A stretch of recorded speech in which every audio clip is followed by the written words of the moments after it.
अष्टावक्र ने कहा, किया और अनकिया कर्म और द्वंद्व किसके कब शांत हुए।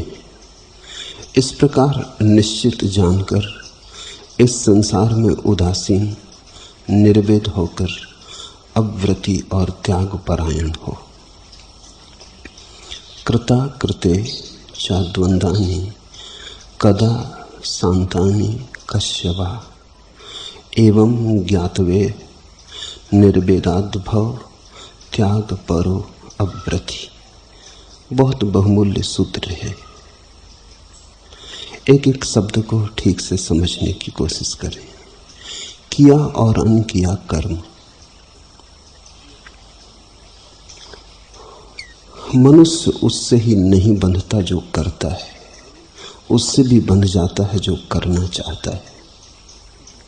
किया या नहीं, इससे बहुत भेद नहीं पड़ता।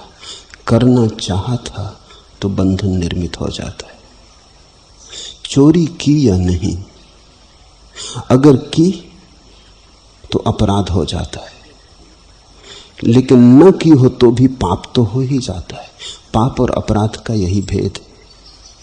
सोचा तो पाप तो हो गया, कोई पकड़ नहीं सकेगा, कोई अदालत, कोई कानून तुम्हें अपराधी नहीं ठहरा सकेगा। अपने घर में बैठ के तुम सोचते रहो डांके डालना, चोरी करने, हत्या करनी, कौन नहीं सोचता है।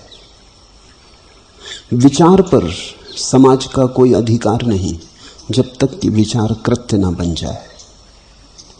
इस कारण तुम इस भ्रांति में मत पड़ना कि विचार करने में कोई पाप नहीं, क्योंकि तुमने विचार किया तो परमात्मा के समक्ष तो तुम पापी हो ही गए। तुमने सोचा इतना काफी है, तुम तो पतित हो ही गए। विचार की तरंग उठी, न बनी कृत्य, इससे भेद नहीं पड़ता, लेकिन तुम्हारे भीतर तो मलिनता प्रविष्ट हो गई। किया तो अपराध बन जाता है, न किया, सोचा तो भी पाप बन जाता है। और अपराध से तो बचने के उपाय हैं, क्योंकि कानून, अदालत, पुलिस, इनसे बचने की व्यवस्थाएं खोजी जा सकती, खोज ली गई हैं। जितने कानून बनते हैं उतना कानून से बचने का उपाय भी निकल आता है। आखिर वकीलों का सारा काम ही वही है। वकील शब्द सूफियों का है, बड़ी बुरी तरह विकृत हुआ।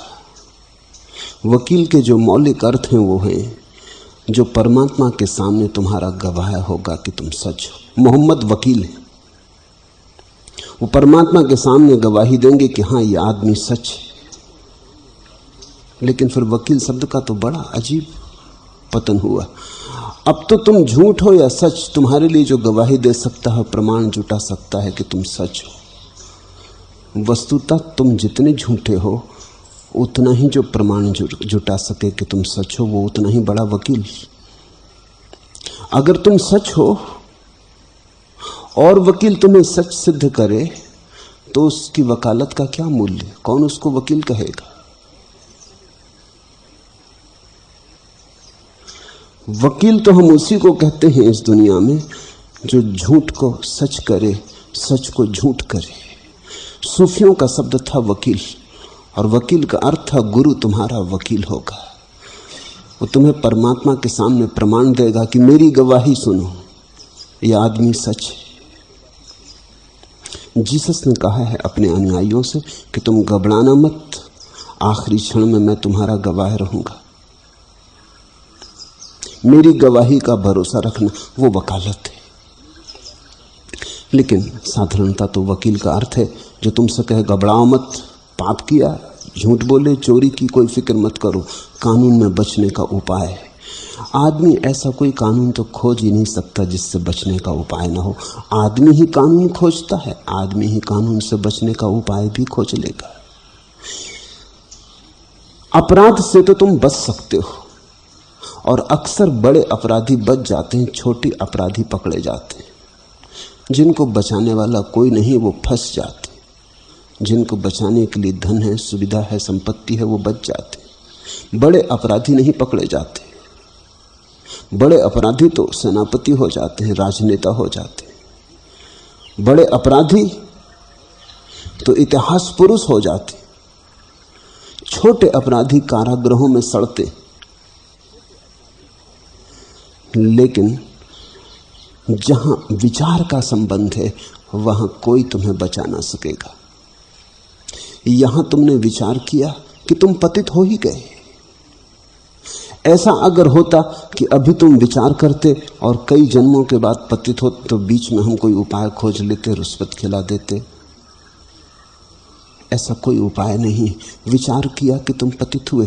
तुमने देखा जब तुम भीतर विचार करते हो क्रोध का, तो तुम्हारे लिए तो क्रोध घट ही गया। तुम तो उसी में उबल जाते हो, तुम तो जल जाते हो, तुम तो दग्ध हो जाते हो। फिर तुमने क्रोध किया या नहीं किया ये दूसरी बात है।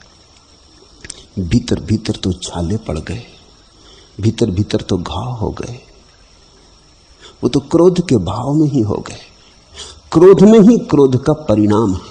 इसलिए परमात्मा को धोखा देने का उपाय नहीं। उसने परिणाम को कारण से दूर नहीं रखा है। आग में हाथ डालो तो ऐसा नहीं कि इस जन्म में हाथ डालोगे और अगले जन्म में जलोगे। हाथ डाला कि जल गए। यहां भी आदमी ने तरकीबें निकाली हैं। लोग कहते हैं अभी करोगे अगले जन्म में भरोगे। क्या मजे की बात कह रहे हैं। वे कह रहे हैं अभी पाप करोगे अगले जन्म में मिलेगा फल। इतना तो अभी सुविधा है। कौन देखाया अगले जन्म की। और तब तक बीच में कुछ पुण्य कर लेंगे, बचने का कुछ उपाय कर लेंगे, पूजा प्रार्थना अर्चना कर लेंगे, पंडित पुरोहित को नौकरी पर लगा देंगे, मंदिर बना देंगे, दान करेंगे, धर्मशाला बना देंगे, कुछ कर लेंगे। अभी तो होता नहीं। पंडितों ने तुम्हें समझाया है कि धर्म उधार है। ये हो नहीं सकता, क्योंकि धर्म तो उतना ही वैज्ञानिक है जितना विज्ञान। अगर विज्ञान नगद है तो धर्म उधार नहीं हो सकता। आग में हाथ डालते हो तो अभी जलते हो, क्रोध करोगे तो भी अभी जलोगे, बुरा सोचोगे तो बुरा हो गया। विचार से मनुष्य पाप करता है, और जब पाप को कृत्य तक ले आता है तो अपराध हो जाते हैं। अपराधों से तो बचने का उपाय है, लेकिन अगर तुमने सोच लिया बुरा विचार तो बस घटना घट गई। अब बचने की कोई सुविधा न रही। जो होना था हो गया। अष्टावक्र कहते हैं किया और अनकिया कर्म और द्वंद्व, सुख और दुख का संघर्षण किसके कब शांत हुए। बड़ी अनूठी बात कह रहे हैं। वो कह रहे हैं तुम इनको शांत करने में मत लग जाना, अन्यथा और अशांत हो जाओगे। ये कब किसके शांत हुए। तुमने कभी कोई ऐसा आदमी देखा जिसके सुख दुख शांत हो गए हो। महावीर की भी मृत्यु होती तो पेचिस की बीमारी से होती। बुद्ध की मृत्यु होती है तो विषाक्त भोजन शरीर में फैल जाता है, विष के कारण होती। जीसस सूली पर लटक के मरते हैं, सुकरात जहर पी के मरता है, रमन को कैंसर था, रामकृष्ण को कैंसर था। सुख दुख कब किसके शांत हुए। सुख दुख तो चलते ही रहेंगे। और विचार भी किए अनकिए कर्मों से भी बिल्कुल छुटकारा नहीं हो सकता। तुम कैसे छुटकारा करोगे। तुम कहो कि हम बिल्कुल बैठ जाएंगे, हम कुछ करेंगे ही नहीं। यही तो पुराने ढप का सन्यासी कहता है कि हम बैठ जाएंगे, कुछ करेंगे नहीं। लेकिन बैठना कर्म है। बैठे बैठे हजारों चीजें हो जाएंगी। तुम बैठोगे, सांस तो लोगे। सांस लोगे तो पूछो वैज्ञानिक से, वो कहता है एक श्वास में लाखों जीवाणु मर जाते। हो गई हत्या, हो गई हिंसा। बांध लो कितनी है मुंहपट्टी मुंह पर, बन जाओ जैन तेरा पंथी मुनि, बांध लो मुंहपट्टी, कुछ फर्क नहीं पड़ता। तुम्हारी पट्टी से टकरा के मर जाएंगे। मुंह तो खोलोगे, बोलोगे तो, श्रावकों को समझाओगे तो, वो जो मुंह से गर्म हवा निकलती उसमें मर जाएंगे। भोजन तो करोगे, पानी तो पियोगे, कुछ तो करोगे ही। जब तक जीवन है कृत्य तो रहेगा, और प्रत्येक कृत्य के साथ कुछ ना कुछ हो रहा है। प्रत्येक कृत्य में कुछ ना कुछ हिंसा हो ही रही है। जीवन हिंसा शून्य हो ही नहीं सकता। भाग जाओगे, छोड़ दोगे सब, जहां जाओगे वहां कुछ ना कुछ करना पड़ेगा। भीख तो मांगोगे।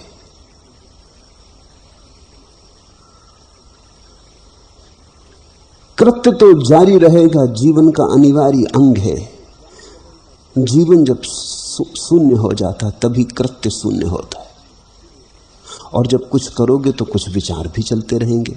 अब सन्यासी बैठा है, उसे भूख लगी तो विचार ना उठेगा कि भूख लगी। महावीर को भी उठता होगा कि भूख लगी, नहीं तो भिक्षा मांगने क्यों जाते। विचार तो स्वाभाविक है, उठेगा कि अब भूख लगी। रास्ते पर अंगारा पड़ा हो तो महावीर भी तो बच के निकलेंगे, उनको भी तो विचार उठेगा कि अंगारा पड़ा है, इस पे पैर ना रखूं, पैर जल जाएगा। तुम पत्थर महावीर की तरफ फेंकोगे तो उनकी आंख भी झप जाएगी। इतना तो विचार होगा ना, इतनी तो तरंग होगी ना कि पत्थर आ रहा है, आंख फूटी जाती, आंख झपा लो।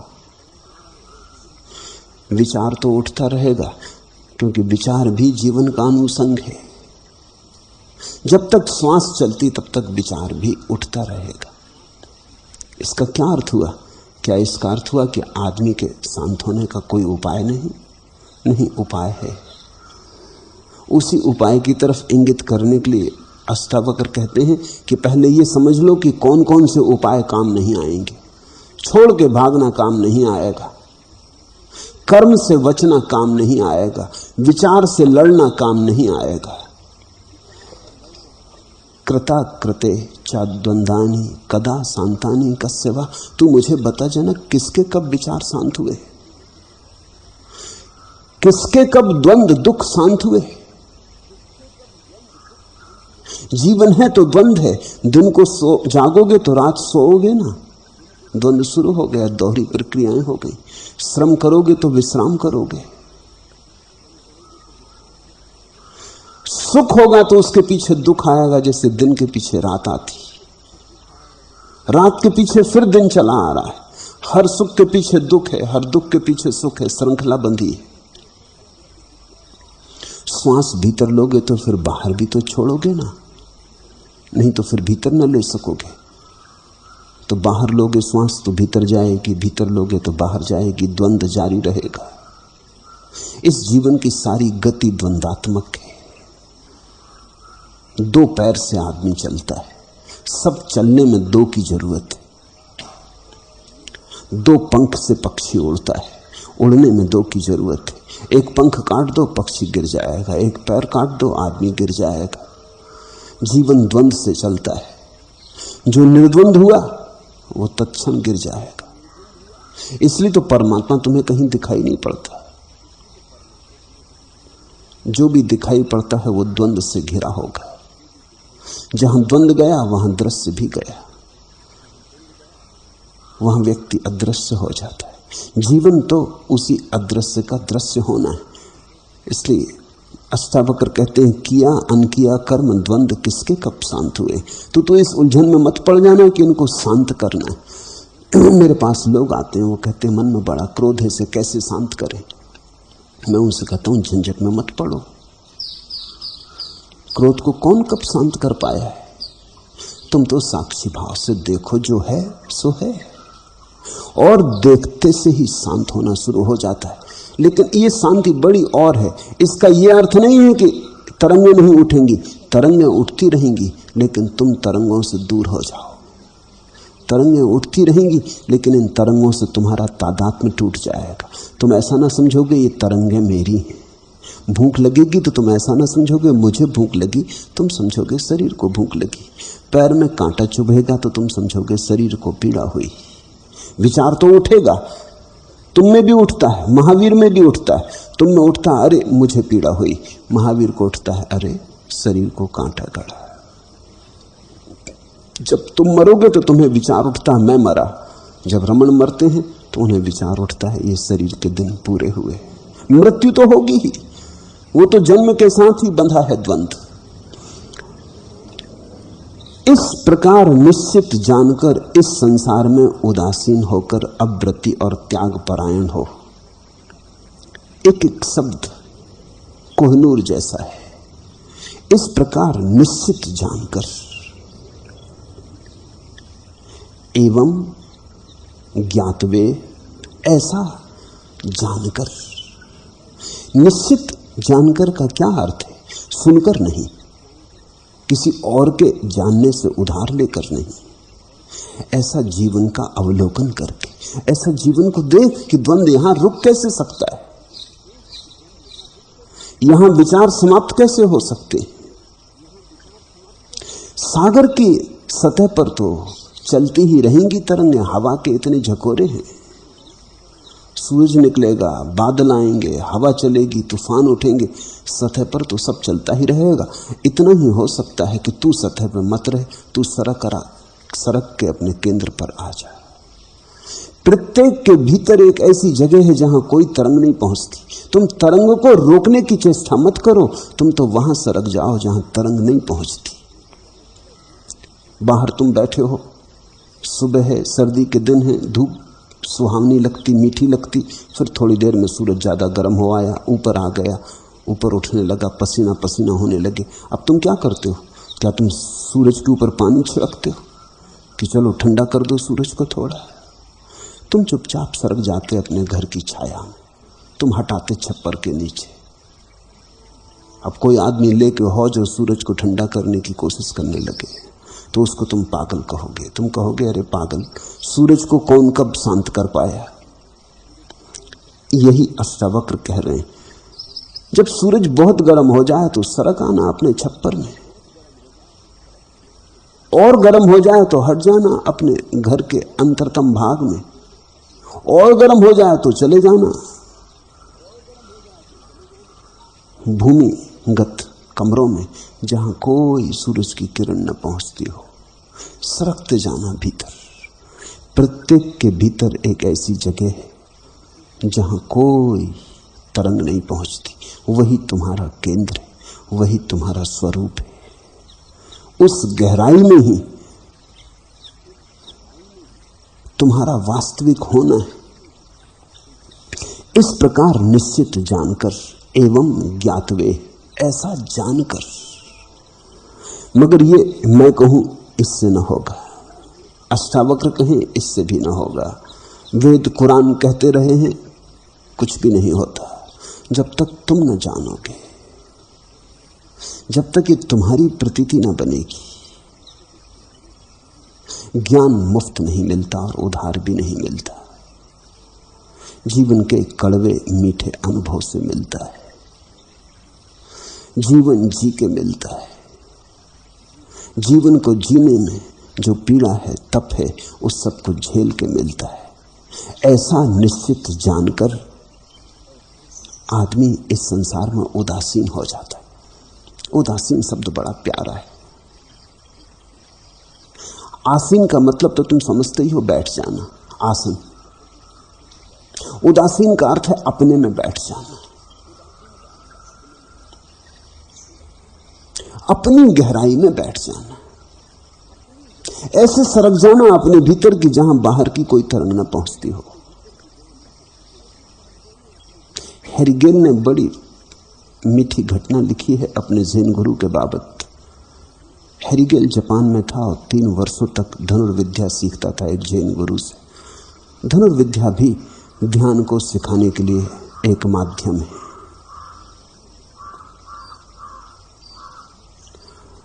तीन वर्ष पूरे हो गए थे और हेरिगेल उत्तीर्ण भी हो गया था। बड़ा मुश्किल उत्तीर्ण हो पाया क्योंकि पाश्चात्य बुद्धि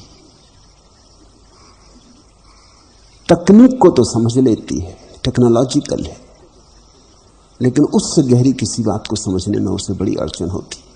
वो ज़ेन गुरु कहता था तुम चलाओ तो तीर, लेकिन ऐसे चलाओ जैसे तुमने नहीं चलाया। अब ये बड़ी मुश्किल बात है। हैरिगेल निष्णात धनुर्विद था, 100% उसके निशाने ठीक बैठते थे, लेकिन वो गुरु कहता नहीं, अभी इसमें ज़हन नहीं है, अभी इसमें ध्यान नहीं। हैरिगेल कहता मेरे निशाने बिल्कुल ठीक पड़ते हैं, अब और क्या चाहिए। ये पाश्चात्य तर्क है कि जब निशाने सब ठीक लग रहे हैं, 100% ठीक लग रहे हैं, तो अब और क्या इसमें भूल चूक है।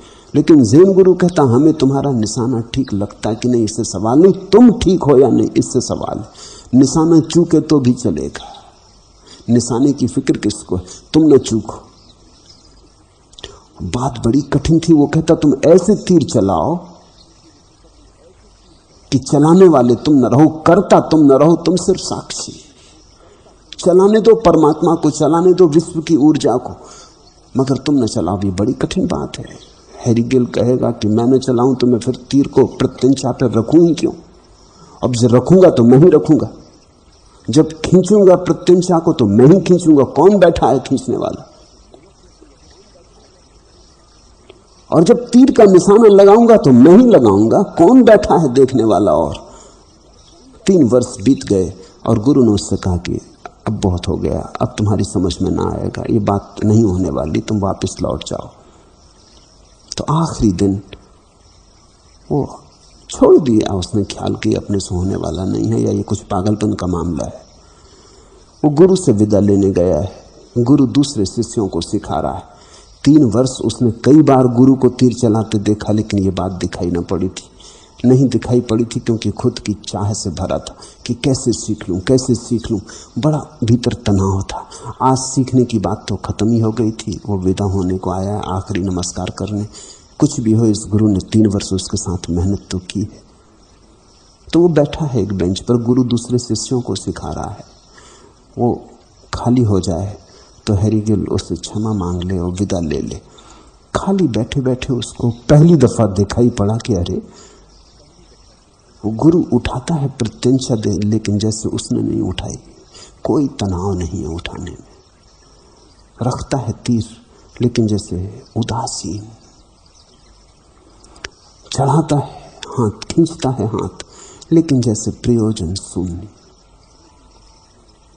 सूना सूना, भीतर कोई चाहत नहीं है कि ऐसा हो, जैसे कोई करवा ले रहा है। तुमने फर्क देखा? तुम अपनी प्रेसी से मिलने जा रहे हो तो तुम्हारी गति और होती, और किसी के संदेश वाहक होकर जा रहे हो, किसी ने चिट्ठी दे दी कि जरा मेरी प्रेसी को पहुंचा देना, तो तुम रख लेते हो उदासीन मन से खीसे में। तुम्हें क्या लेना देना, चले जाते हो, दे भी देते हो, मगर वो गति, त्वरा, ज्वर जो तुम्हारी प्रेसी की तरफ जाने में होता है वो तो नहीं होता। तुम सिर्फ संदेश वाहक हो। तुमने देखा पोस्टमैन आता है, डाकिया, तुम्हें लाख रुपए की लॉटरी मिल गई हो, वो ऐसे ही चला आता है कि जैसे 2 कौड़ी का लिफाफा पकड़ा रहा। तुम्हें हैरानी होती, करे तू कैसा पागल है, लाख रुपए मुझे मिल गए और तू बिल्कुल ऐसे ही चला रहा जैसे रोज आता है, वही रोनी सूरत, वही साइकिल पर सवार चला आ रहा है, मगर उसे क्या लेना देना है। संदेश वाहक है। देखा हैरिगेल ने कि गुरु ठीक कहता था, मैं चूकता रहा हूं। वो उठा और चकित हुआ थोड़ा, क्योंकि उसे लगा मैं नहीं उठाऊं, कोई चीज उठी। वो उठ के गुरु के पास गया, उसने गुरु के हाथ से तीर कमान ले लिया, चढ़ाया, निशाना मारा और गुरु प्रफुल्लित हो गया। उसने गले से लगा लिया, उसने कहा हो गया। आज उसने चलाया, आज तो उदासीन था। 3 वर्ष में जो ना हो पाया वो आज आखिरी घड़ी में हो गया। उसकी खुशी में उसने गुरु को निमंत्रण दिया कि आज मेरे साथ भोजन करें। गुरु आया, एक 7 मंजिल मकान में भोजन करने बैठे। अचानक भूकंप आ गया। जापान में आमतौर से भूकंप आ जाते, सब भागे, पूरा भवन कब गया। हैरिगेल खुद भी भागा। भागने में उसे ये भी याद न रही कि गुरु कहां। सीढ़ी पर भीड़ हो गई, क्योंकि कोई 25-30 आदमियों को उसने बुलाया था। तो उसने पीछे लौट कर देखा, गुरु तो शांत आंख बंद किए बैठा है, जहां बैठा था वहीं बैठा है। हैरिगेल को यह इतना मनमोहक लगा, ये घटना गुरु का ये निश्चिंत रहना, ये भूकंप का होना, ये मौत द्वार पर खड़ी, ये मकान अभी गिर सकता है, 7 मंजिल मकान है, कपा जा रहा है जड़ों से, और गुरु ऐसा बैठा है निश्चिंत जैसे कुछ भी नहीं हो रहा। वो भूल ही गया भागना। ऐसा कुछ जादू गुरु की मौजूदगी में उसे लगा, कुछ ऐसी गहराई जो उसने कभी नहीं जानी। वो आके गुरु के पास बैठ गया, कप रहा है, लेकिन उसने कहा कि मेजबान घर में बैठा हो, मेहमान घर में बैठा हो और मेजबान भाग जाए, ये तो अशोभन है। तो मैं भी बैठूंगा, फिर जो इनका होगा मेरा भी होगा। भूकंप आया और गया, क्षण भर टिका। गुरु ने आंख खोली और जहां से बात टूट गई थी भूकंप के आने और लोगों के भगने के कारण, उसने फिर वहीं से शुरू कर दी। हैरिगेल ने कहा छोड़िए भी, अब मुझे कुछ याद नहीं कौन सी हम बात कर रहे थे। वो बात आई गई हो गई। इस संबंध में कुछ अब मुझे जानना नहीं, मुझे कुछ और जानने की उत्सुकता है। इस भूकंप का क्या हुआ? हम सब भागे, आप नहीं भागे। गुरु ने कहा तुमने देखा नहीं। भागा मैं भी। तुम बाहर की तरफ भागे, मैं भीतर की तरफ भागा। तुम्हारा भागना नासमझी से भरा है, क्योंकि तुम जहां जा रहे हो वहां भी भूकंप है। पागलो, जा कहां रहे हो? इस मंजिल पे भूकंप है तो 6वीं पे नहीं है, तो 5वीं पे नहीं है, 4थी पे नहीं है, क्या पहली मंजिल पे नहीं है? तुम अगर किसी तरह मकान के बाहर भी निकल गए तो सड़क पे भी भूकंप है। तुम भूकंप में ही भागे जा रहे हो। तुम्हारे भागने में कुछ अर्थ नहीं है। मैं ऐसी जगह सरक गया जहां कोई भूकंप कभी नहीं जाते। मैं अपने भीतर सरक गया। इस भीतर सरक जाने का नाम है उदासीन। अपने भीतर बैठ गए। भूकंप आएगा तो शरीर तक जा सकता है, ज्यादा से ज्यादा मन तक जा सकता है। इससे पार भूकंप की कोई गति नहीं। तुम्हारी आत्मा में भूकंप के जाने का कोई उपाय नहीं, क्योंकि उन दोनों के होने का ढंग इतना अलग है कि एक दूसरे का कहीं मिलन नहीं हो सकता। भूकंप आएगा तो शरीर पर तो निश्चित परिणाम होगा, क्योंकि शरीर इसी मिट्टी का बना है, इसी भूमि का बना है जिसमें भूकंप आया है। दोनों की तरंगें एक है, दोनों एक ही धातु से निर्मित है, एक ही द्रव्य से निर्मित है। तो पूरी भूमि कप रही हो तो तुम्हारा शरीर ना कपे, ये नहीं हो सकता। शरीर तो कपेगा। यही तो कहते अष्टावक्र, अरे पागल, कौन कब शांत हुआ, कौन कब सुख दुख के पार हुआ? एक सीमा तक तो सब कपता ही रहेगा। भूकंप आएगा तो महावीर को भी आएगा। कोई तुम्हारा शरीर ही थोड़ी टूटेगा। अगर महावीर होंगे तो उनका शरीर भी टूटेगा।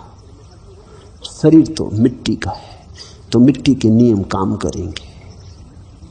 और जब भूकंप आएगा और शरीर टूटेगा तो मन भी विचलित होगा, क्योंकि मन तो शरीर का गुलाम है, क्योंकि मन तो शरीर का सेवक है, क्योंकि मन तो शरीर का ही अपने को बचाए रखने का एक उपाय, अपनी सुरक्षा है।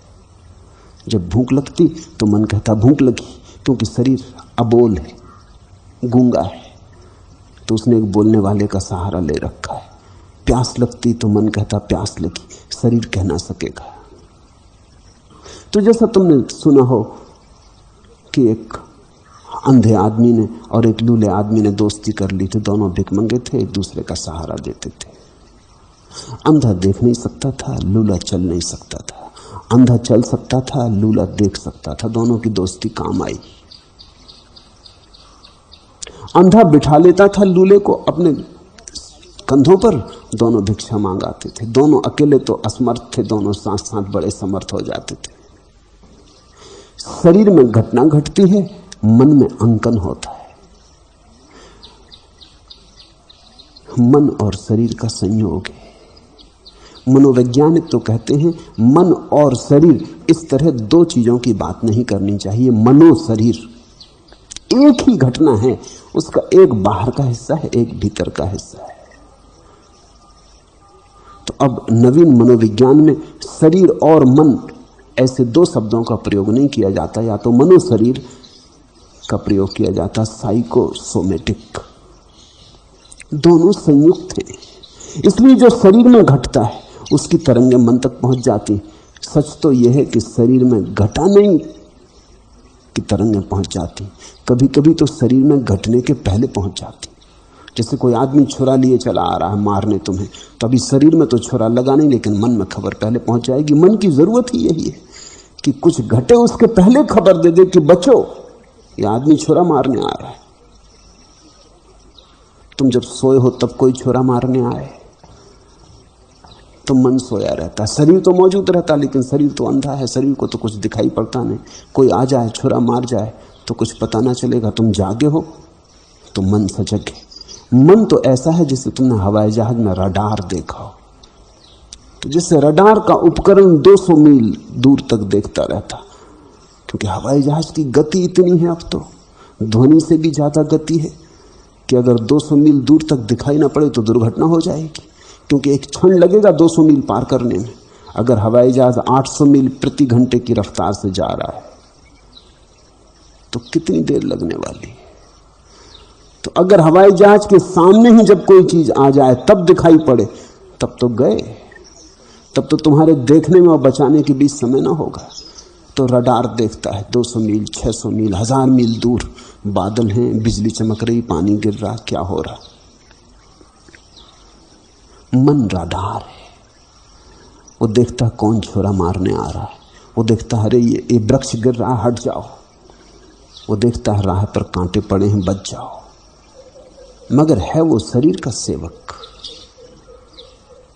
शरीर की सेवा में रत है, वो शरीर का ही विकसिततम रूप है, वो शरीर की ही शुद्ध ऊर्जा है। इसलिए जब शरीर कपेगा तब तो मन कपेगा ही। कभी कभी तो शरीर नहीं भी कपता और मन कप जाता है। जैसे कि तुमसे कोई कह दे कि भूकंप आने वाला है, अभी आया नहीं, तभी शरीर को तो कुछ पता नहीं चल रहा, लेकिन मन कब जाएगा कि भूकंप आने वाला। देखा अभी पेकिंग में कई दिनों तक लोग घर के बाहर तंबू डाले पड़े रहे। भूकंप आने वाला है इसकी संभावना से मन तो कब गया, मन तो घबरा गया। अभी यहां कोई जोर से चिल्ला दे आग आग, इनमें से कई भाग खड़े होंगे।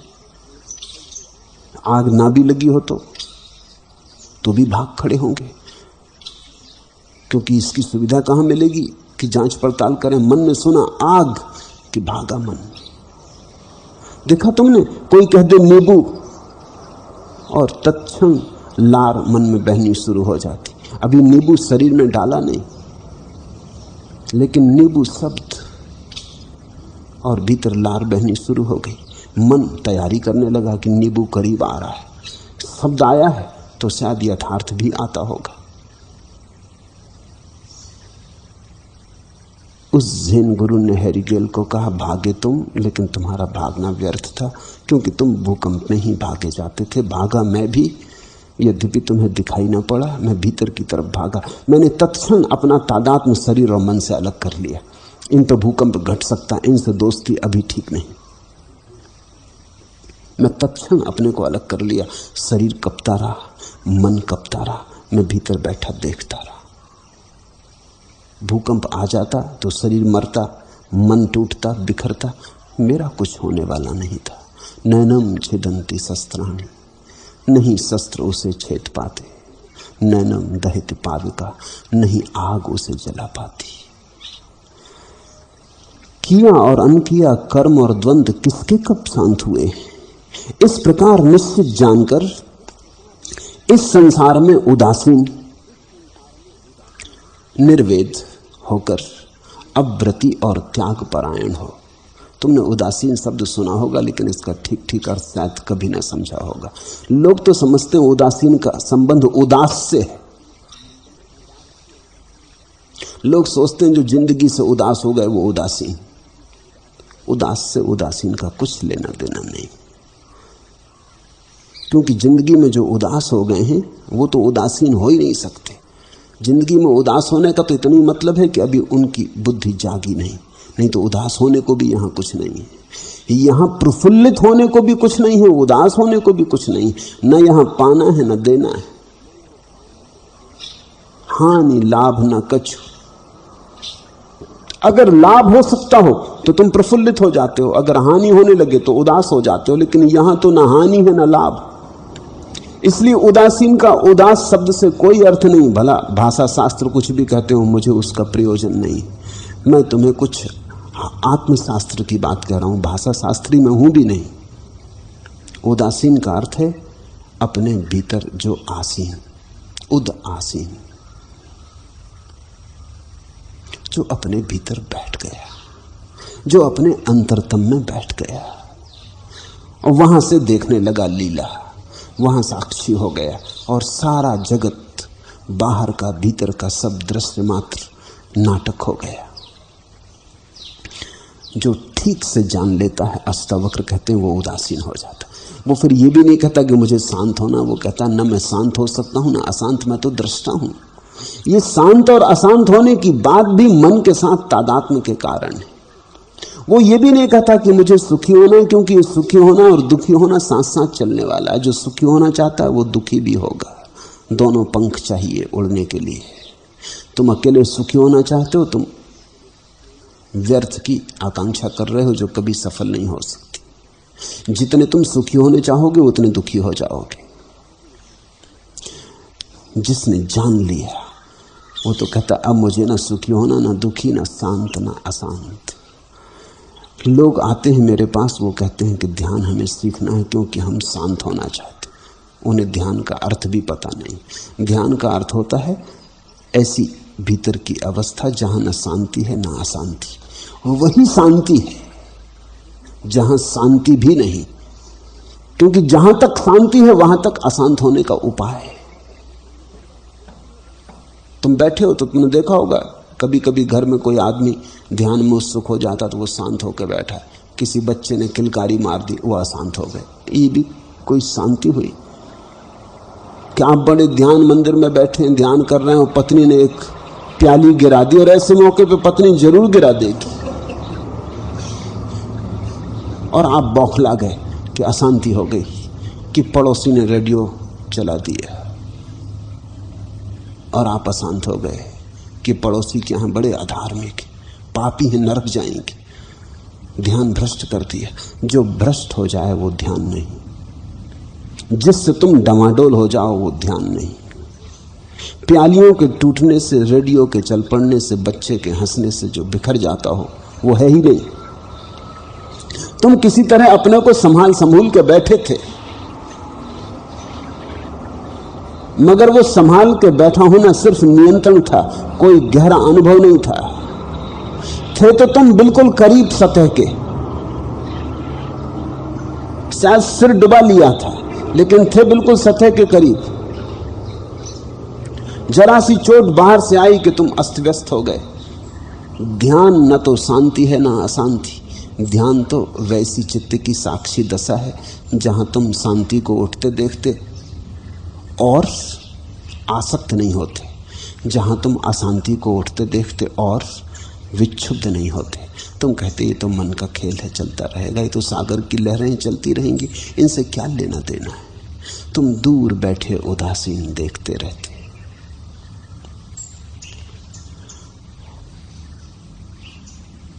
एवं ज्ञातवे निर्वेदाद भव। निर्वेद शब्द का ठीक वही अर्थ है जो उदासीन का। समझो, निर्वेद का अर्थ होता है ऐसी दशा जहां कोई भाव तरंग से तुम्हारा संबंध न रह जाए। वेद का अर्थ होता है भाव तरंग, वेद का अर्थ होता है ज्ञान तरंग। इसलिए तो हम हिंदुओं के शास्त्र को वेद कहते हैं।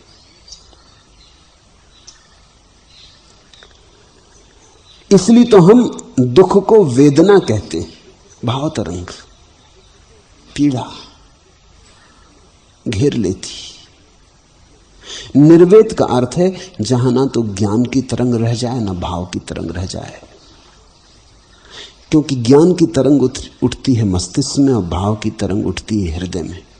और तुम दोनों के पार जब बैठ जाओ, न वहां भाव उठे न ज्ञान उठे, न तो तुम्हें लगे कि कुछ मैं जानने वाला हूं, न तुम्हें लगे कि मैं कुछ भावने वाला हूं। जहां ज्ञान और भाव दोनों से दूर खड़े तुम मात्र साक्षी रह जाओ, किसी तरंग से तुम्हारा कोई तादात्म्य रह जाए। ये दो ही तरंगें हैं तुम्हारे भीतर, इनसे जब तुम तीसरे हो जाओ तो निर्वेद, वही उदासीन का अर्थ है। जो निर्वेद हो गया वही उदासीन हो गया। ऐसा निश्चित जानकर संसार में उदासीन होकर अव्रति और त्याग परायण हो। बड़ी बहुमूल्य बात आगे आती, अव्रति। तुम चौंकोगे क्योंकि तुम तो कहते हो व्रति, आदमी को व्रति होना चाहिए। हम कहते हैं भला फला आदमी बड़ा त्यागी व्रति। जब किसी का हमें बड़ा सम्मान करना होता है तो हम कहते हैं महान त्यागी व्रति। लेकिन अष्टावक्र कह रहे हैं अव्रति। अष्टावक्र निश्चित ही अद्भुत क्रांतिकारी व्यक्ति है। वो कह रहे हैं जिसने व्रत लिया वो तो धोखे में पड़ जाएगा, क्योंकि व्रत तो जबरदस्ती है।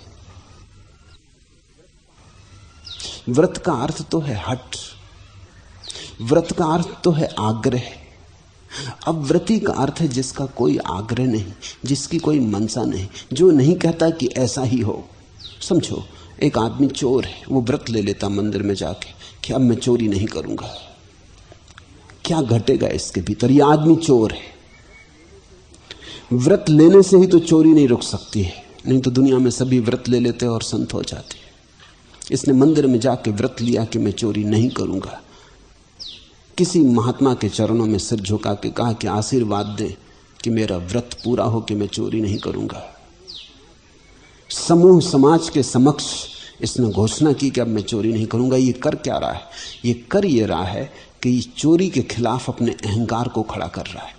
ये कहता है मंदिर में समूह के समक्ष 1000 आदमियों के सामने कह दिया, अब अगर चोरी की तो वो तो थूके को निगलना होगा। लोग क्या कहेंगे कि अरे पतित हो गए। और जब कोई व्रत का नियम लेता है तो समाज उसमें फूल मालाएं उसके गले में डालता, उसका जुलूस निकालता, अखबारों में फोटो छापता, महात्मा आशीर्वाद देते, महात्मा गवाह बनते, समाज चारों तरफ से प्रशंसा के फूल बरसाने लगता। व्रती को इतनी प्रशंसा मिलती कि अहंकार मजबूत होता है। अब उसके सामने अड़चन आएगी, अगर वो चोरी करने जाए तो इतना अहंकार खोने की हिम्मत होनी चाहिए। तो जितना व्रती को सम्मान दिया जाता है उतना ही उसका अहंकार परिपुष्ट हो जाता है और अब अहंकार को लड़ाता है वो अपनी पुरानी आदत के खिलाफ। इतना ही कुल अर्थ है व्रती का। व्रती में कुछ और मामला नहीं है। अब तुम सोचो, चोरी से छूटे और अहंकार में फंसे, ये कुछ मुक्ति ना हुई। इससे चोरी बेहतर थी,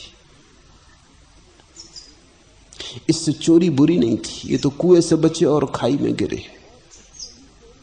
और इससे भी चोरी नष्ट नहीं हो जाएगी, चोरी भीतर भीतर सुलगेगी। अहंकार ऊपर ऊपर पताका फहराएगा, चोरी भीतर भीतर सुलगेगी और भीतर सतत एक संघर्ष होगा। 24 घंटे की लड़ाई चलेगी। अब समझ लो कि लाख रुपए इस आदमी को रास्ते के किनारे पड़े मिल जाएं, इसको बड़ी मुश्किल हो जाएगी कि क्या करूं। अब ये लाख बचाऊं कि अहंकार बचाऊं? एक हाथ बढ़ाएगा कि उठा लूं, एक हाथ रोकेगा कि अरे ये क्या कर रहे हो। इसी को समाज अंतःकरण कहता है, कॉन्शियंस कहता है। कॉन्शियंस बड़ी समाज की गहरी तरकीब है। वो तुम्हें एक तरह का अहंकार दे देता है जिसको तुम अंतःकरण कहते हो। तुमसे बचपन से कहा गया कि तुम बड़े कुलीन हो, बड़े घर में पैदा हुए, हिंदू मुसलमान ईसाई। ख्याल रखना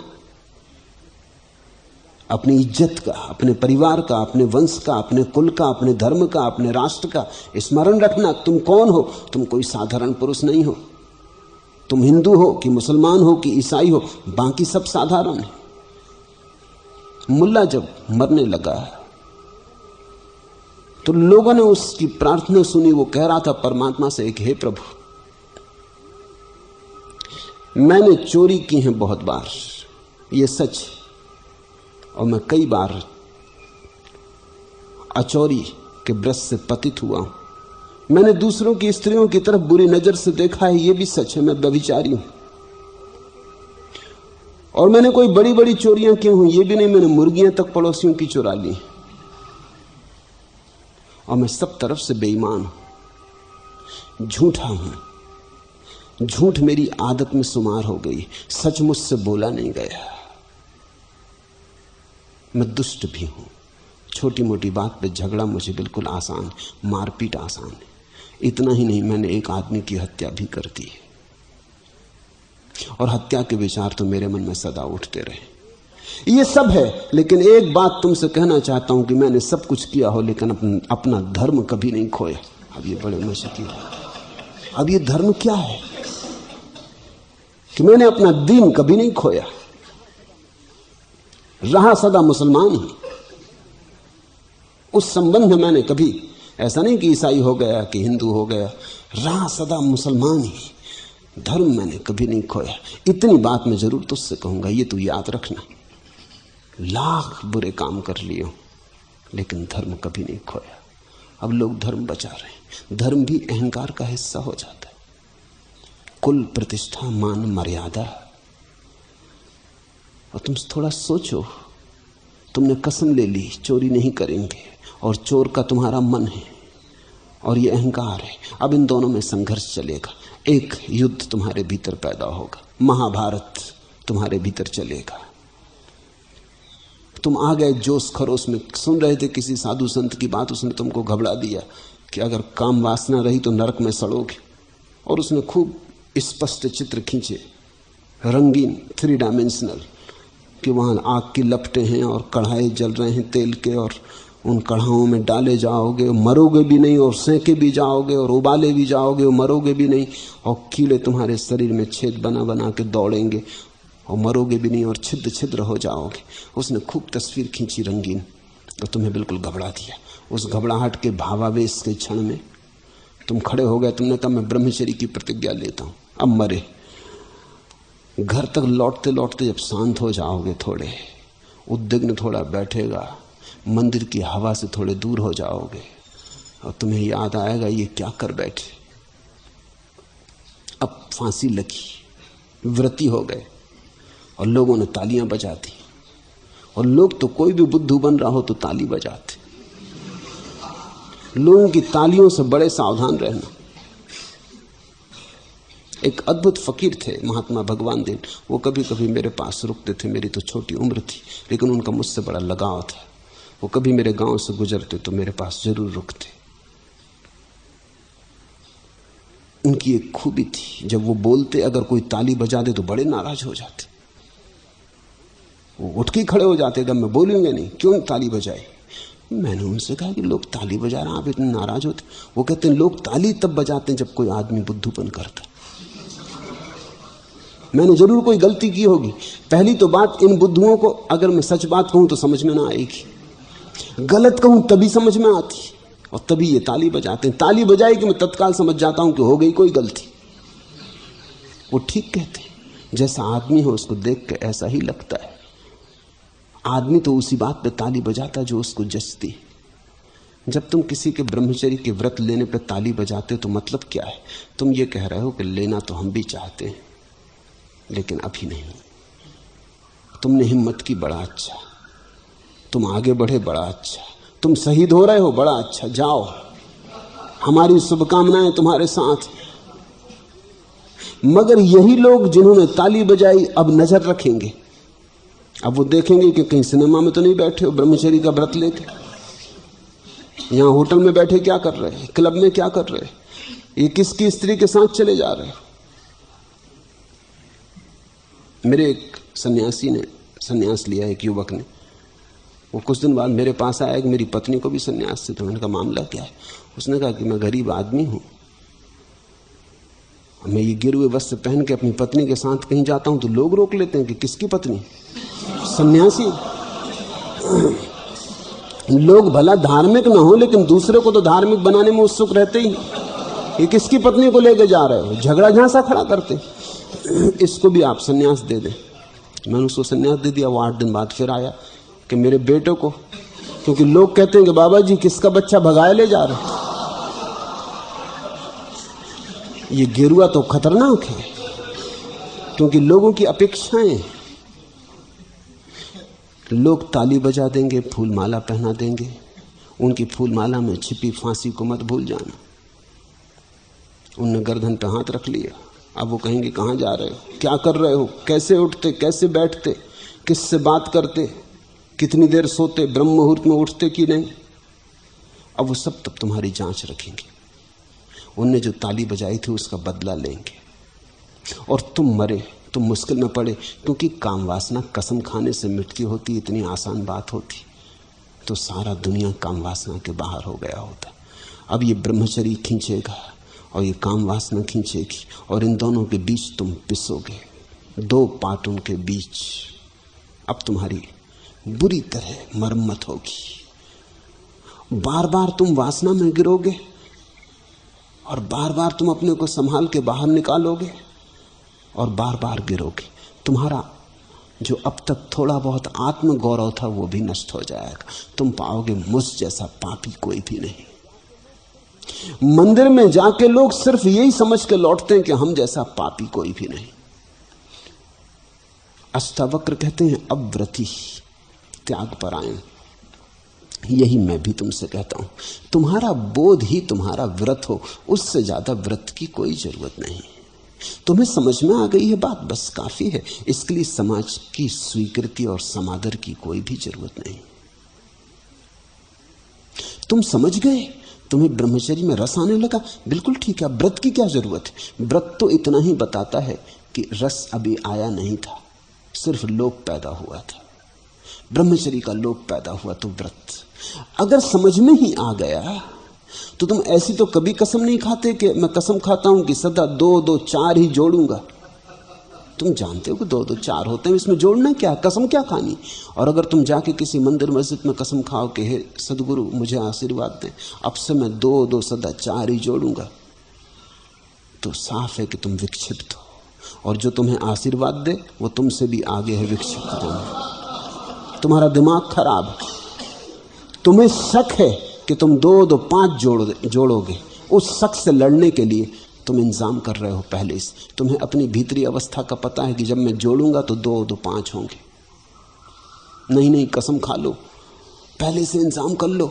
वो भीतर तो तुम जानते हो कि 2 2 5 होने वाले, इसलिए कसम खा के इंतजाम कर लो, रुकावट डाल दो कि 2 2 4 हो। लेकिन ये ज्ञान नहीं है, ये बोध नहीं है, ये लोभ है। लोभी व्रती होता है, बोध को उपलब्ध व्यक्ति अव्रती होता है। इसका यह अर्थ नहीं कि उसके जीवन में क्रांति नहीं होती, उसी के जीवन में क्रांति होती है। व्रत के कारण कहीं क्रांतियां हुई।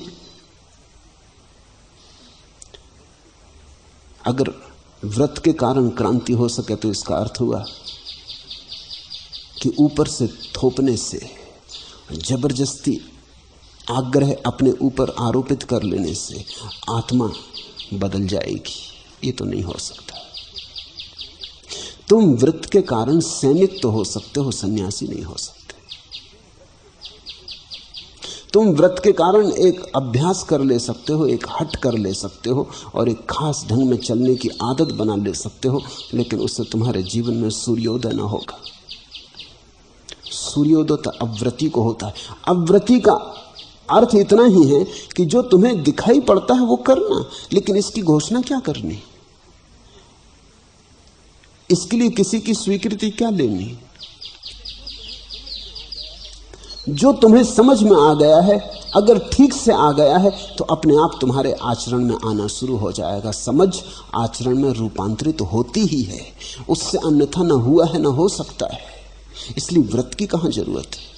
मेरे पास कोई आता है कि मुझे व्रत दे दें ब्रह्मचर्य का, मैं कहता हूं पागलपन मत करना, मैं तुम्हारे किसी पागलपन में सम्मिलित नहीं हो सकता हूं। तुम्हें अगर ब्रह्मचर्य में रस आने लगा बहो उस तरफ, मगर व्रत नहीं।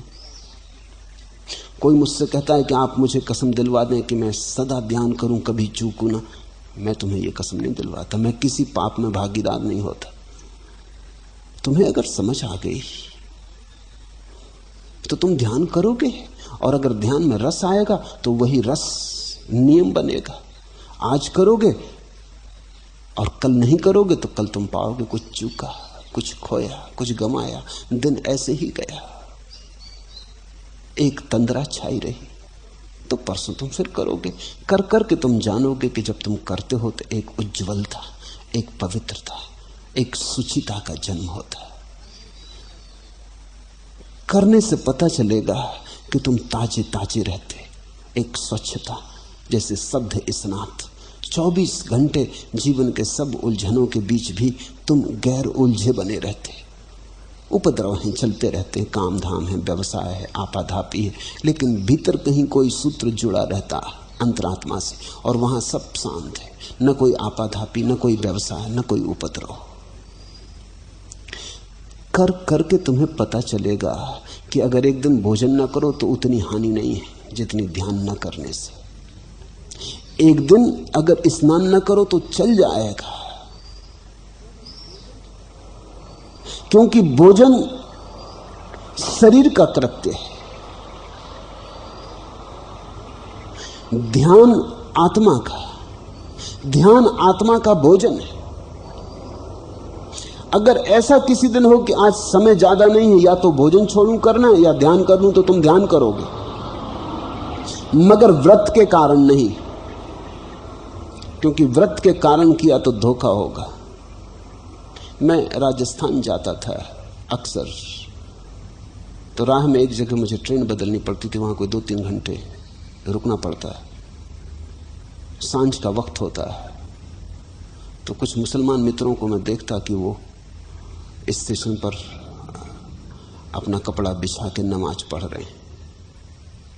मैं घूमता रहता, क्योंकि 2-3 घंटे वहां ट्रेन खड़ी रहती, तो प्लेटफॉर्म पर घूमता रहता।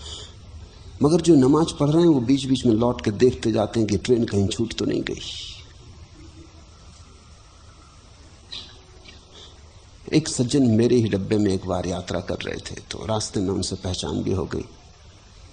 मौलवी थे, धर्मगुरु थे। जब वो भी यही करने लगे, उस स्टेशन पे मैंने देखा उन्होंने भी अपने बिछा लिया कपड़ा और अपनी नमाज कर रहे, लेकिन बीच बीच में देखते जाते। तो मैं उनके पीछे गया, मैंने उनका सिर पकड़ के उस तरफ कर दिया। अब वो नमाज में थे तो कुछ बोल भी ना सके, नाराज तो बहुत हुए, बना गए, उठे तो एकदम नाराज हो गए कि क्या मामला, आपने मेरा सिर क्यों मोड़ा। मैंने कहा कि या तो इस तरफ कर लो, क्योंकि ट्रेन और परमात्मा दोनों को साथ साथ याद ना कर सकोगे। अगर ट्रेन की याद करनी तो छोड़ो, ये बकवास काहे के लिए नमाज, कौन कह रहा, मैंने तो नहीं कहा। अगर परमात्मा को याद करना तो भूलो इस ट्रेन को, कम से कम आधा घड़ी के लिए छूट जाएगी, बहुत इतनी होगा ना। परमात्मा रह गया हाथ में और ट्रेन छूट गई तो क्या खाक छूटा, कुछ भी नहीं छूटा, दूसरी ट्रेन आती। अगर परमात्मा की याद में इतना भी नहीं भूल पाते, तो मैंने उनसे सूफियों की एक कहानी कही। एक सूफी नमाज पढ़ रहा था और एक औरत भागी हुई निकली, उसको धक्का देती हुई, उसके कपड़े पर पैर डालती हुई। वो बड़ा नाराज हुआ,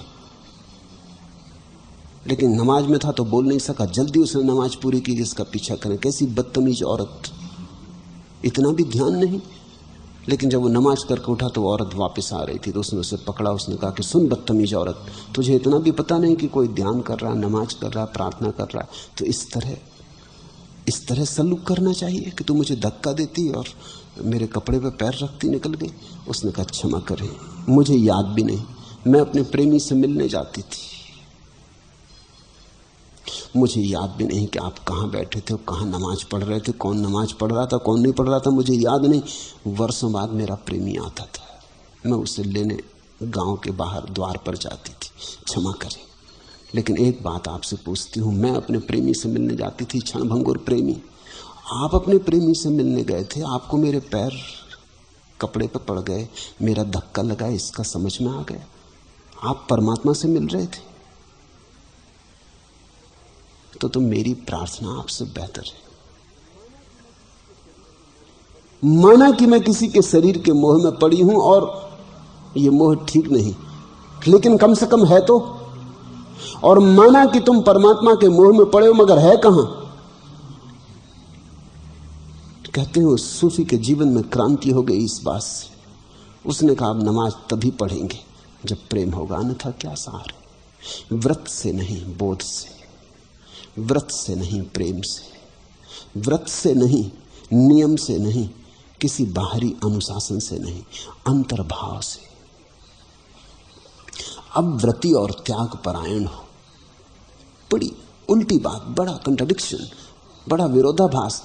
कहते हैं कि तू व्रत तो मत ले, लेकिन तेरा बोध ही तेरे जीवन में त्याग बन जाए। बस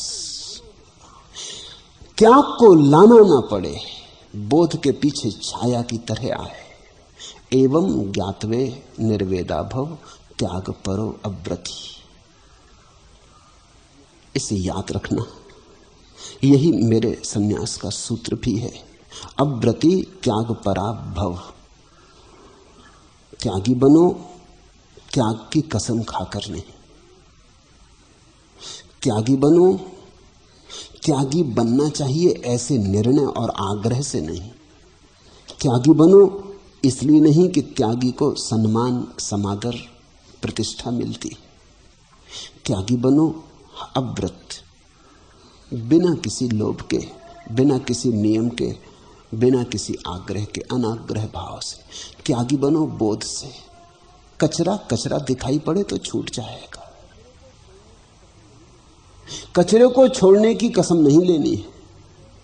कचरा कचरा दिखाई पड़े इसकी चेष्टा करनी है। ज्ञान त्याग है। वे ही छोड़ पाते हैं जो जागते हैं और देखते हैं। हे प्रिय, लोक व्यवहार उत्पत्ति और विनाश को देखकर किसी भाग्यशाली को ही जीने की कामना, भोगने की वासना और ज्ञान की इच्छा शांत हुई।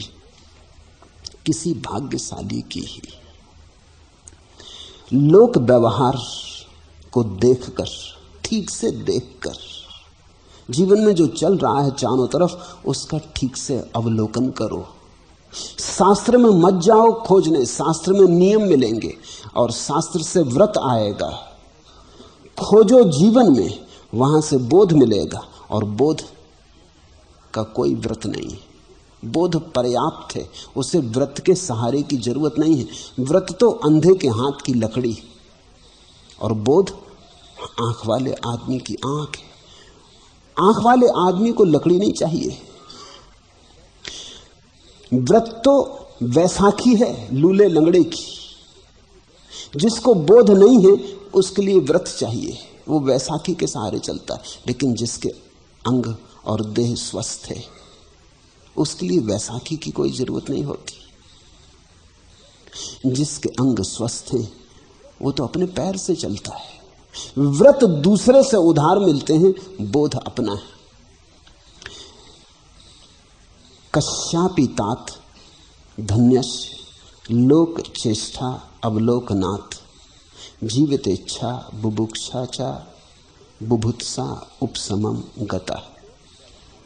हे प्रिय, लोक व्यवहार को ठीक से अवलोकन करके, लोक चेष्टा अवलोकनाथ, ठीक से जाग के जीवन में जो हो रहा है उसे देखो। कोई पैदा हो रहा, कोई मर रहा, जोड़ो, इस हिसाब को जोड़ो कि जो पैदा होता मरता। किसी के पास दीनता है, दरिद्रता है, वो दुखी है। धनी को देखो, धन है, सब कुछ है, और दुखी है। यहां ऐसा लगता है सुखी होने का किसी को कोई उपाय नहीं। विफल रो रहा है, सफल रो रहा है, कुरूप रो रहा है, सुंदर रो रहा है, बीमार रो रहा है, स्वस्थ रो रहा है। यहां जैसे रुदन ही हाहाकार मचा है। जीवन के ठीक से अवलोकन से किसी भाग्यशाली को ही जीने की कामना, भोगने की वासना और ज्ञान की इच्छा शांत हुई है। 3 बातें कह रहे हैं। जीने की कामना, जीवितेच्छा, जीवन को देखो तो फिर कामना करो जीने की। यहां जीवन में रखा क्या है, धरा क्या है? जीवन को गौर से तो देखो, इसकी आकांक्षा करने योग्य है। तो लोग ये तो देखते नहीं, लोग इस जीवन को तो देखते नहीं गौर से, परलोक की आकांक्षा करने लगते हैं, तो व्रत पैदा होता है। इस लोक को ही गौर से देखो तो जीवितेच्छा विलीन हो जाती, जीवन की आकांक्षा नहीं रह जाती। और जिसकी जीवन की आकांक्षा न रही उसका परलोक है। जिसके जीवन की आकांक्षा न रही उसका परम जीवन है। अब तुम फर्क समझना, फर्क बहुत बारीक है। जिस आदमी ने इस जीवन की व्यर्थता को देखा और पहचाना, वो किसी जीवन की भी आकांक्षा नहीं करता। उसकी आकांक्षा ही विलीन हो जाती, देख के ही विलीन हो जाती। मैंने सुना है एक युवक सन्यासी गांव से गुजरता था। वो बचपन से ही सन्यासी हो गया था। पिता मर गए, माँ मर गई, कोई और पालने वाला न था। गांव के एक बूढ़े सन्यासी ने उसे पाला। फिर बूढ़ा सन्यासी हिमालय चला गया तो वो बच्चा भी उसके साथ हिमालय चला गया। वो हिमालय में ही बड़ा हुआ। अब बूढ़ा सन्यासी मर गया था तो वो वापस दुनिया में लौट रहा था। युवा था, स्वस्थ था। वो पहले ही गांव में आया तो उसने देखा एक बारात जा रही। उसने कभी बारात नहीं देखी थी। बैंड बाजा बज रहा, एक युवक घोड़े पर सवार, बड़े लोग पीछे जा रहे हैं। उसने पूछा ये क्या है? तो किसी ने समझाया कि बारात है। उसने पूछा बारात यानी क्या? तो किसी ने समझाया कि भाई तुम्हें इतना भी बोध नहीं है, ये जो घोड़े पे बैठा है ये दूल्हा है, इसकी विवाह होने वाला है एक लड़की से। उसने कहा फिर क्या होगा? तो किसी ने उसको पकड़ के पास ले गया कि तू यहाँ, तुझे कुछ भी पता नहीं। उसने उसे सब समझाया कि फिर क्या होगा, शादी होगी इनकी, भोग करेंगे एक दूसरे का, फिर इनका बच्चा पैदा होगा। बारात तो निकल गई, सन्यासी, रात हो गई थी तो गांव के बाहर जाके कुएं के पाट पर सो रहा। गर्मी के दिन थे। सपना उसने देखा कि घोड़े पे सवार, बैंड बाजे बज रहे, बारात चल रही। फिर उसकी शादी हो गई। फिर वो अपनी पत्नी के साथ सो रहा है और पत्नी ने उससे कहा कि जरा सरको, मुझे भी तो जगह दो। कि वो जरा सरके कि कुएं में गिर गए। सारा गांव इकट्ठा हो गया। हैरानी तो गांव को और इसलिए हुई कि वो कुएं में पड़ा पड़ा खूब खिलखिला के हंस रहा। लोगों ने पूछा अरे भाई हंसते क्यों हो? उसने कहा हंसे नहीं तो क्या करें, मुझे निकालो तो मैं अपनी कथा कहूं। उसे निकाला। लोगों ने पूछा हंसते क्यों? कुएं में मरना, गिरना तो मौत हो जाए और तुम हंसते हो। उसने कहा हंसने की बात हो गई, सपने की स्त्री ने कुएं में गिरा दिया। असली स्त्री क्या न करती होगी लोगों के साथ।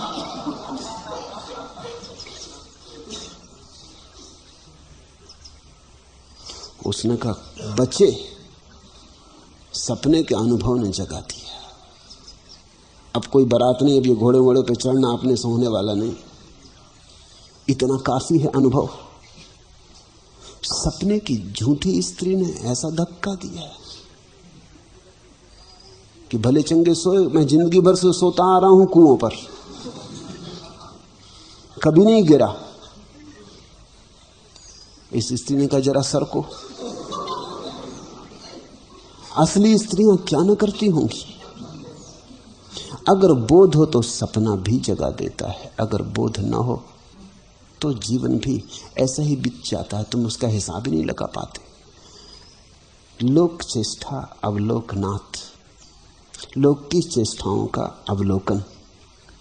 कस्य धन्यस्य अपि, और कोई धन्यभागी ही जीवन की चेष्टाओं का अवलोकन करता है। अधिक लोग तो शास्त्रों में खोजते उसे जो चारों तरफ बरस रहा है, जो चारों तरफ मौजूद है उसे शब्दों में खोजते, जो हर घड़ी मौजूद है, जो कहीं से भी पकड़ा जा सकता है सूत्र, उसके लिए व्यर्थ के तर्क और सिद्धांत और विवाद में पड़ते। कस्य धन्यस्य अपि, इसलिए अष्टावक्र कहते हैं कोई धन्यभागी कभी जीवन का ठीक अवलोकन करके जीवितेच्छा बुभुक्षा चा बुभुत्सा उपशमं गता, 3 चीजों से मुक्त हो जाता है, जीने की इच्छा से, भोगने की इच्छा से और जानने की इच्छा से।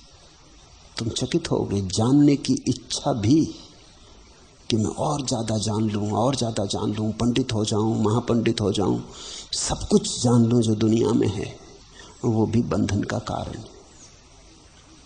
इच्छा मात्र बंधन का कारण है। और 3 ही इच्छाएं, या तो आदमी जीवन की इच्छा से भरा रहता है तो धन कमाता है, पद की प्रतिष्ठा खोजता है, या भोगने की वासना से भरता है तो शराब पीता है, वैश्यागमन करता है, भागता फिरता भोगने। और तीसरे तरह के लोग हैं जो ज्ञान की आकांक्षा करते, वो शास्त्राध्ययन, तर्क को निखारते, सिद्धांतों पर धार धरते, वाद विवाद में पड़े रहते। ये तीन तरह के साधारण लोग हैं। चौथा व्यक्ति वो है धन्यभागी, जिसकी कोई आकांक्षा नहीं, जो न भोगना चाहता, न जानना चाहता, न जीना चाहता, जो कहता है देख लिया सब, इसमें कुछ भी नहीं है, यह सब अनित्य है, तीनों तापों से दूषित है, सारहीन है, निंदित है, त्याज्य है। ऐसा निश्चय कर वह शांति को प्राप्त होता है। ये तीनों दौड़ें सिर्फ तीन ताप ले आती हैं। अनित्यम सर्वमेवेदम ताप त्रियत दूषितम असारम निंदितम हेमिति निश्चित्य साम्यति। इदम सर्वम अनित्यम, यह सब अनित्य है, असार है। ऐसा बोध अवलोकन से, याद रखना, शास्त्र से नहीं, उधार नहीं, अवलोकन से, अपनी ही आंख के अनुभव से। आधिदैविक, आधिभौतिक, आध्यात्मिक, तीन तरह के दुख, शरीर का दुख, मन का दुख, आत्मा का दुख, बस इतना ही मिलता है इस जगत में, और कुछ मिलता नहीं। दुख ही दुख मिलता है, और कुछ मिलता नहीं। राख ही राख हाथ आती है अंततः, कुछ और हाथ आता नहीं।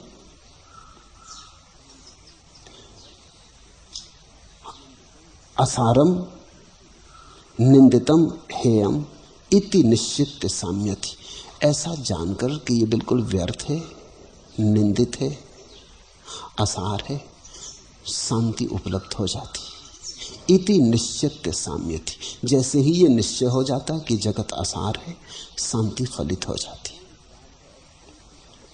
वह कौन काल है और कौन सी अवस्था है जिसमें मनुष्य को द्वंद्व, सुख दुख न हो, उनकी उपेक्षा कर यथा प्राप्त वस्तुओं में संतोष करने वाला मनुष्य सिद्धि को प्राप्त होता है। ऐसा कोई काल नहीं है जैसा कि लोग सोचते हैं, जैसा कि पुराण कहते हैं कि कभी ऐसा था। जैन शास्त्र कहते हैं सुखमा सुखमा, एक ऐसा काल था जब सुख ही सुख था। फिर ऐसा काल आया जब सुखमा दुखमा, सुख और दुख मिश्रित थे। फिर ऐसा काल आ गया दुखमा दुखमा, दुख ही दुख। या हिंदू कहते हैं ऐसा काल था सतयुग, जब सुख ही सुख था, राम राज्य था। लेकिन ये सब मन की कल्पनाएं। दुनिया में दो तरह के कल्पनाशील लोगों ने दो तरह की धारणाएं बनाई हैं। एक कहते हैं अतीत में था स्वर्ग, सभी पुराने धर्म यही कहते हैं कि अतीत में सब ठीक था। दूसरा जो नया पागलपन है दुनिया में, वो है कम्युनिज्म, साम्यवाद। वो कहते हैं भविष्य में है स्वर्ग। लेकिन इसे तुम जान लो, स्वर्ग कभी नहीं रहा है। न राम के समय में राम राज्य था। राम राज्य होता तो राम कथा के बनने की कोई जगह नहीं थी। अगर सुख ही सुख हो तो समाचार होते ही नहीं। राम कथा बनेगी कहां से? सीता चुराएगा कौन? 14 वर्ष का वनवास खुद राम को भोगना पड़ा। सब तरह की कलह और सब तरह की राजनीति थी। खुद की सौतेली मां धोखा दे गई, खुद का बाप कामी और लोलुप सिद्ध हुआ, पत्नी की गलत बात मान के भी, लेकिन पत्नी युवा थी, अपने प्यारे से प्यारे बेटे को घर के बाहर भेज दिया, जंगल भेज दिया। तुम कहते हो रामराज। सीता को राम ले भी आए लंका से छुड़ा के, तो जो पहले शब्द उन्होंने कहे वो कुछ बड़े अच्छे शब्द नहीं। उन्होंने सीता से कहा, तू ये मत सोचना कि तेरे लिए मैंने युद्ध किया, ये युद्ध तो प्रतिष्ठा कुल के लिए किया।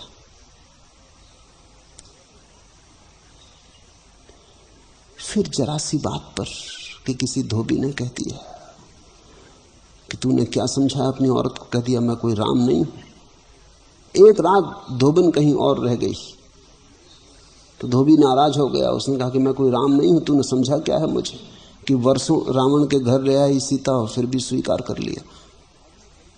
इतनी सी बात से अग्नि परीक्षा ले लेने के बाद भी सीता को जंगल में फेंक दिया। राजनीति ज्यादा रही होगी, राम राज्य कम। अगर ऐसा ही था तो सीता के साथ खुद भी जंगल चले गए होते। अगर ऐसा ही था, मर्यादा ही रखनी थी, तो सीता को भी ले जाते जंगल, खुद भी चले गए होते। लेकिन सब कहानियां हैं कि राम राज्य था, दीन थे, दरिद्र थे, दुखी पीड़ित थे, सब तरह के लोग थे, सब तरह के उपद्रव, सब तरह की जालसाजियां, सब तरह की कूटनीति राजनीति थी। कब था सुख? अब उससे लोग घबरा गए। अतीत का सुख, अतीत के उटोपिया व्यर्थ हो गए तो लोगों ने नए इजाद कर लिए। नए पुराणकार हैं, मार्क्स, एंजल्स, लेनिन, माओ। अब इन्होंने नए पुराण इजाद कर लिए, कहते हैं भविष्य में होगा। एक बात तो पक्की, कोई भी नहीं कहता कि अभी है, क्योंकि अभी तो कहोगे तो दुनिया में कौन मानेगा, कैसे मानेगा? दुख ही दुख दिखाई पड़ता है, अभी तो दुख ही दुख दिखाई पड़ता है। या तो कहो कभी था या कभी होगा।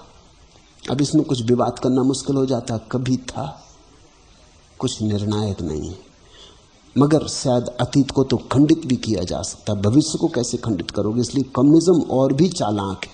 वो कहता है भविष्य में होगा, स्वर्ण युग आता है, आने वाला है, तुम कुर्बान हो उसके लिए तो आएगा। अष्टावक्र कहते हैं वह कौन काल है, कौन अवस्था है जिसमें मनुष्य को द्वंद्व ना रहा हो, सुख दुख ना रहे हो। नहीं, किसी काल की प्रतीक्षा मत करो, किसी स्थिति की प्रतीक्षा मत करो। एक चैतन्य की क्रांति चाहिए। वो क्रांति कैसे घटित होगी? उनकी उपेक्षा कर यथा प्राप्त वस्तुओं में संतोष करने वाला मनुष्य सिद्धि को प्राप्त होता है। यथा प्राप्त वर्ती सिद्धम, जो मिला है, जो मिला है उसमें ही वर्तने वाला पुरुष मोक्ष को उपलब्ध हो जाता है। जो है उसमें ही बरतो, उससे ज्यादा की चाह मत करो, उससे अन्यथा कभी नहीं हुआ है, कभी नहीं होगा, ऐसा ही रहा है। कथा यही की यही है। युग बदलते हैं, आदमी नहीं बदलता, चीजें बदलती हैं, चैतन्य नहीं बदलता। सब समय में ऐसा ही रहा है। यही वारदातें, यही झंझटें, यही उपद्रव, कमोबेश, मगर सब ऐसा ही रहा है। कौन सिद्धि को उपलब्ध होता है? अष्टावक्र कहते जो जैसा है, जो मिला है, जो वर्तमान है, यथा प्राप्त वर्ती, जो है, जो मिला है, उसमें जो संतोष मान लेता कि ठीक है, तो दौड़ पैदा नहीं होती, तो अभीप्सा पैदा नहीं होती, आकांक्षा पैदा नहीं होती, चाह पैदा नहीं होती, संतोष पैदा होता है। जो है ठीक है, जो है इससे अन्यथा हो नहीं सकता, अन्यथा कभी हुआ नहीं, अन्यथा कभी होगा नहीं, इसलिए अन्यथा की चाह नहीं करनी। उनकी उपेक्षा कर यथा प्राप्त वस्तुओं में संतोष कर लेने वाला मनुष्य सिद्धि को प्राप्त होता है। महर्षियों के, साधुओं के, योगियों के अनेक मत हैं।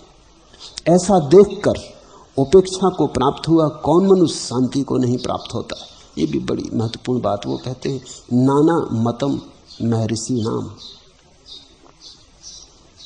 महर्षियों के बहुत से सिद्धांत हैं, दार्शनिकों के बड़े सिद्धांत हैं। अगर उनमें उलझे तो कोई पारावार नहीं है, भटकते ही रहोगे।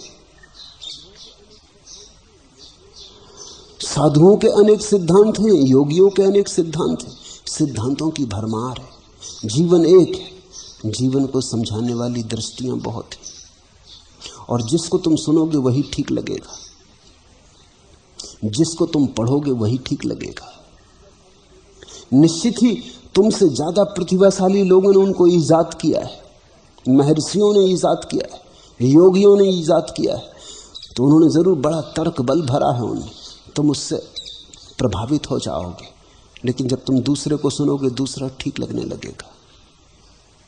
जब तुम तीसरे को सुनोगे तीसरा ठीक लगने लगेगा। ऐसे तो तुम न घर के रहोगे न घाट के, ऐसे तो तुम दर दर के भिखारी हो जाओगे। अष्टावक्र कहते हैं ऐसा देखकर कि अनेक मत हैं, बुद्धिमान व्यक्ति मतों को ही छोड़ देता, मतों की झंझट में नहीं पड़ता।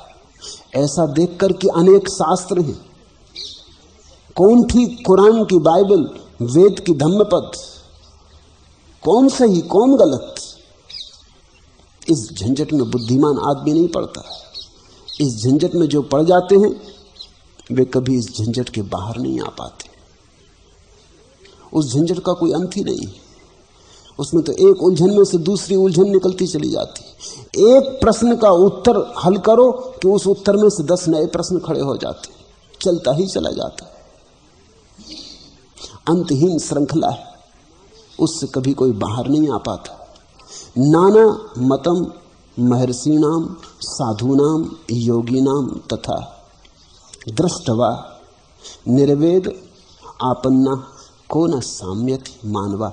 ऐसा देखकर कि इस विवाद में क्या सार है, ये कहीं ले जाएगा नहीं। दृष्टवा निर्वेद आपन्ना को न साम्यत मानवा। ऐसा कौन व्यक्ति है जो इतनी सी बात समझ के शांत न हो जाए। शांत अगर होना है तो सिद्धांतों से बचना, शांत अगर होना हो तो मतवादों से बचना, शांत अगर होना हो तो हिंदू मुसलमान ईसाई जैन बौद्ध होने से बचना, शांत अगर होना हो तो स्वयं में खोजना, सिद्धांतों में मत भटक जाना।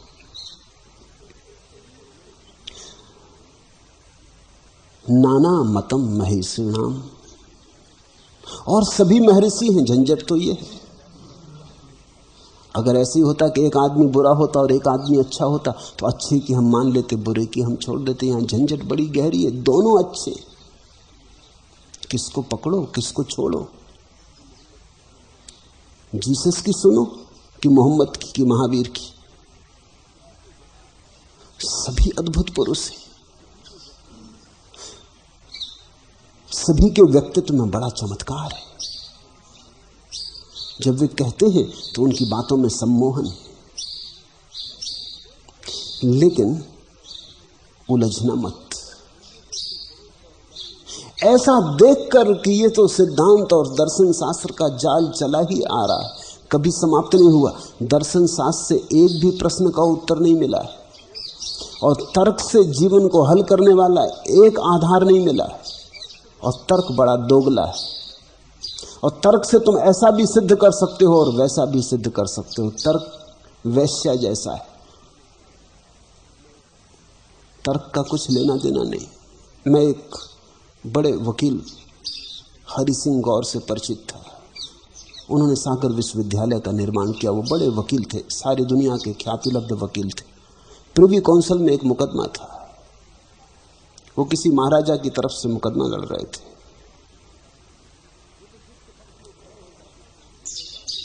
वो तो जिसके पक्ष में खड़े हो जाते थे वो जीतेगा ही, निश्चित था। इसलिए वो कुछ ज्यादा फिक्र भी नहीं करते थे। धीरे धीरे उनकी प्रतिष्ठा ऐसी हो गई थी कि वो जिसके पक्ष में वो जीतने ही वाला है, तो विरोधी तो पस्त हो जाते थे। उनका ज्ञान भंडार भी बहुत था।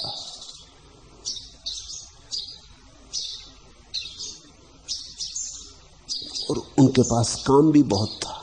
एक दिल्ली में दफ्तर था, एक पेकिंग में, एक लंदन में, भागे फिरते थे तीनों जगह। काम भी बहुत था, उलझन भी बहुत थी।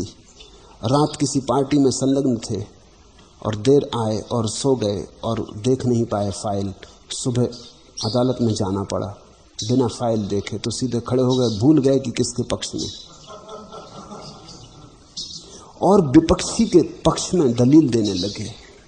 विपक्षी के पक्ष में उन्होंने घंटे भर तक दलील की। बड़ा सन्नाटा छा गया अदालत में। क्या ये हो क्या रहा है?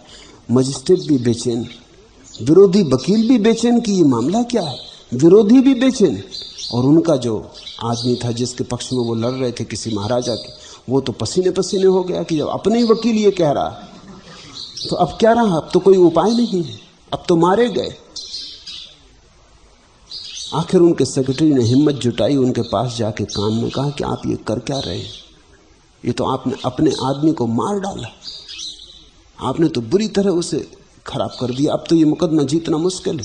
उन्होंने कहा क्या मतलब, क्या मैं विरोधी की तरफ से बोल रहा हूं? घबरा मत।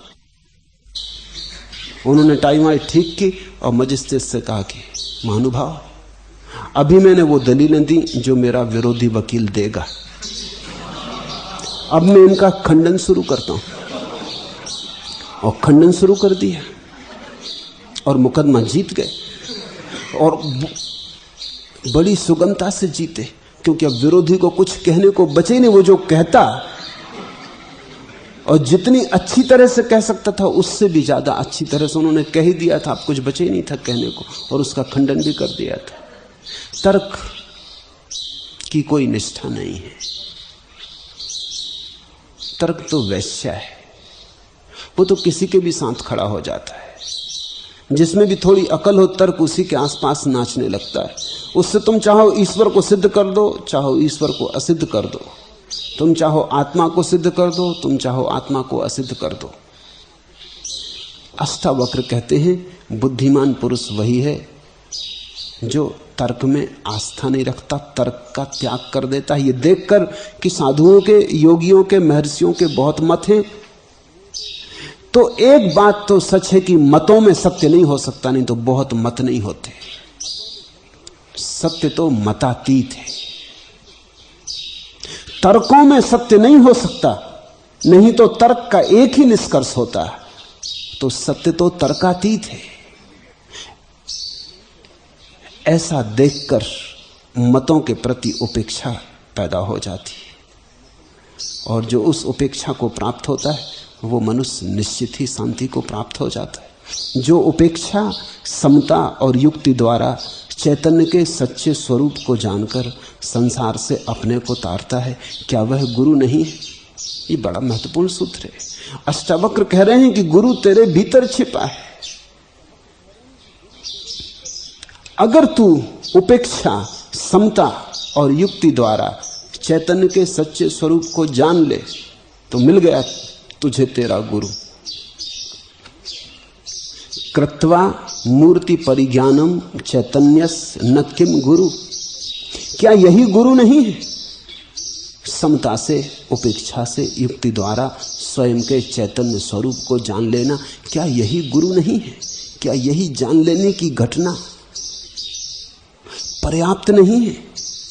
निर्वेद समता युक्तया यस्तार यति संसरते।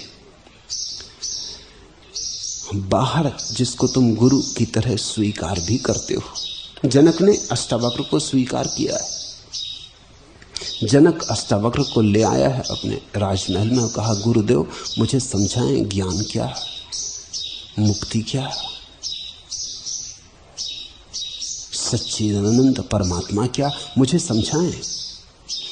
गुरु का यह अंतिम कृत्य है कि वो समझाए कि जो मैंने तुझे समझाया वो तेरे भीतर ही घट सकता है। गुरु की यह अंतिम कृपा है कि वो शिष्य को गुरु से भी छुटकारा दिलाते। ये आखिरी काम है। जो गुरु ये ना करे वो सदगुरु नहीं। जो गुरु शिष्य को उलझा ले और फिर अपने में ही उलझाए रखे वो गुरु ही नहीं है, क्योंकि वो फिर इस शिष्य का शोषण कर रहा है। फिर उसकी चेष्टा यही है कि तुम शिष्य ही बने रहो। लेकिन वास्तविक गुरु तो जल्दी ही, जैसे ही तुम्हारे शिष्यत्व का काल पूरा हुआ और बोध का जागरण शुरू हुआ, कहेगा कि अब मेरी तरफ देखने की जरूरत नहीं, अब भीतर देख, अब आंख बंद कर। मैं तो दर्पण था, तब तक मेरी जरूरत थी जब तक तेरी अपनी आंख साफ न थी। अब तो तू अपनी ही आंख से देख लेगा। मैंने तुझे जो दिखाया वो वही था जो तू भी देख सकता है। मेरी जरूरत पड़ी थी क्योंकि तू बेहोश था, अब मेरी कोई जरूरत नहीं रही। जो उपेक्षा समता और युक्ति द्वारा चैतन्य के सच्चे स्वरूप को जानकर अपने को तारता है, क्या वही गुरु नहीं? वही गुरु है। गुरु तो भीतर है, बाहर का गुरु तो केवल प्रतीक रूप है। जो तुम्हारे भीतर घटना है वो किसी में घट गया है बस, लेकिन आत्यंतिक घटना तुम्हारे भीतर घटनी। बाहर के गुरु से संकेत ले लेना, लेकिन बाहर के गुरु को जंजीर मत बना लेना। बाहर का गुरु तुम्हारा कारागृह बन जाए, इससे सावधान रहना।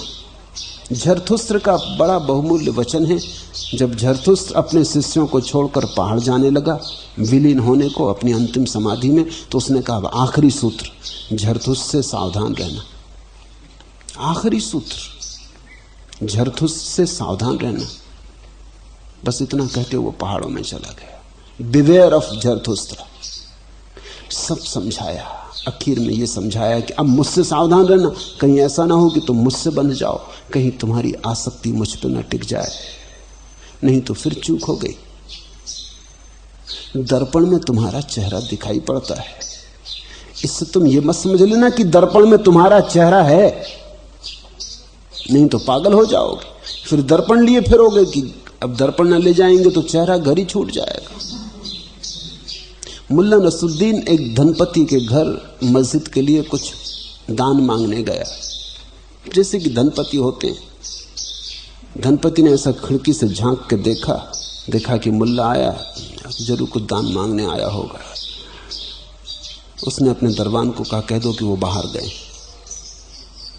मुल्ला ने भी देख ली थी, उस सिर को मुल्ला भी देख चुका था खिड़की से। दरबान ने कहा कि महानुभाव आप गलत समय आए, मालिक बाहर गए। तो मुल्ला ने कहा कोई हर्जा नहीं, हम फिर आ जाएंगे। मालिक आ जाएं तो हमारी तरफ से मुफ्त एक सलाह उनको दे देना कि बाहर तो जाएं लेकिन सिर घर न छोड़ के जाया कर,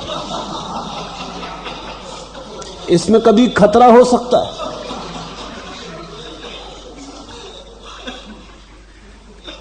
अगर तुमने समझा कि दर्पण में तुम्हारा चेहरा है तो फिर तुम्हें दर्पण को लेके घूमना पड़ेगा, नहीं तो चेहरा घर छूट जाएगा, बिना चेहरे के तुम जाओगे। गुरु तो दर्पण है, तुम्हें तुम्हारा चेहरा पहचानवा देता है, लेकिन एक दफा पहचान आनी शुरू हो गई तो अंततः तो अपने भीतर ही खोजना है। गुरु तो वही है जो तुम्हें तुम्हारे गुरु से मिला दे। गुरु तो वही है जो तुम्हारे भीतर के सोए गुरु को जगा दे।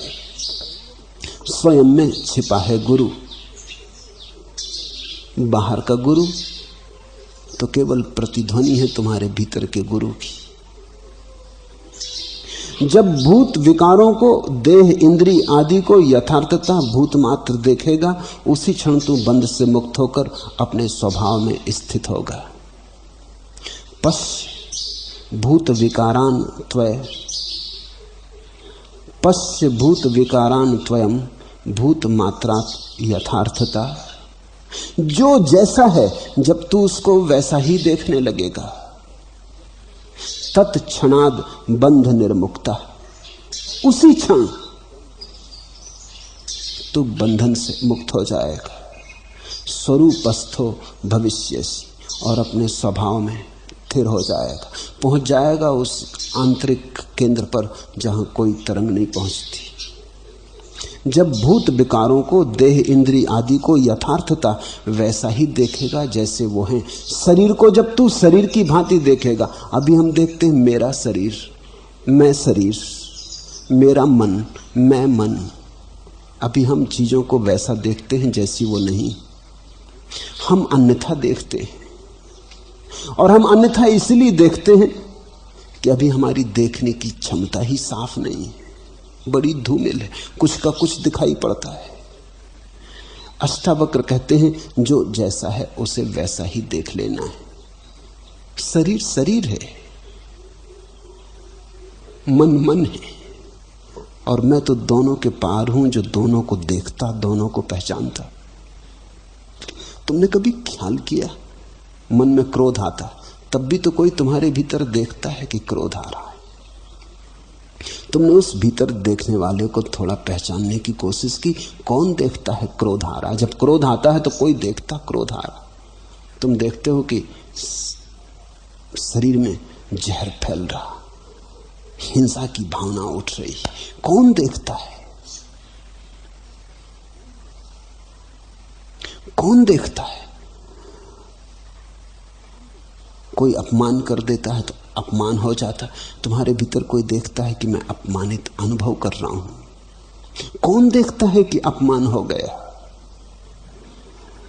तुम मुझे सुन रहे हो, मैं यहां बोल रहा हूं, तुम वहां सुन रहे हो।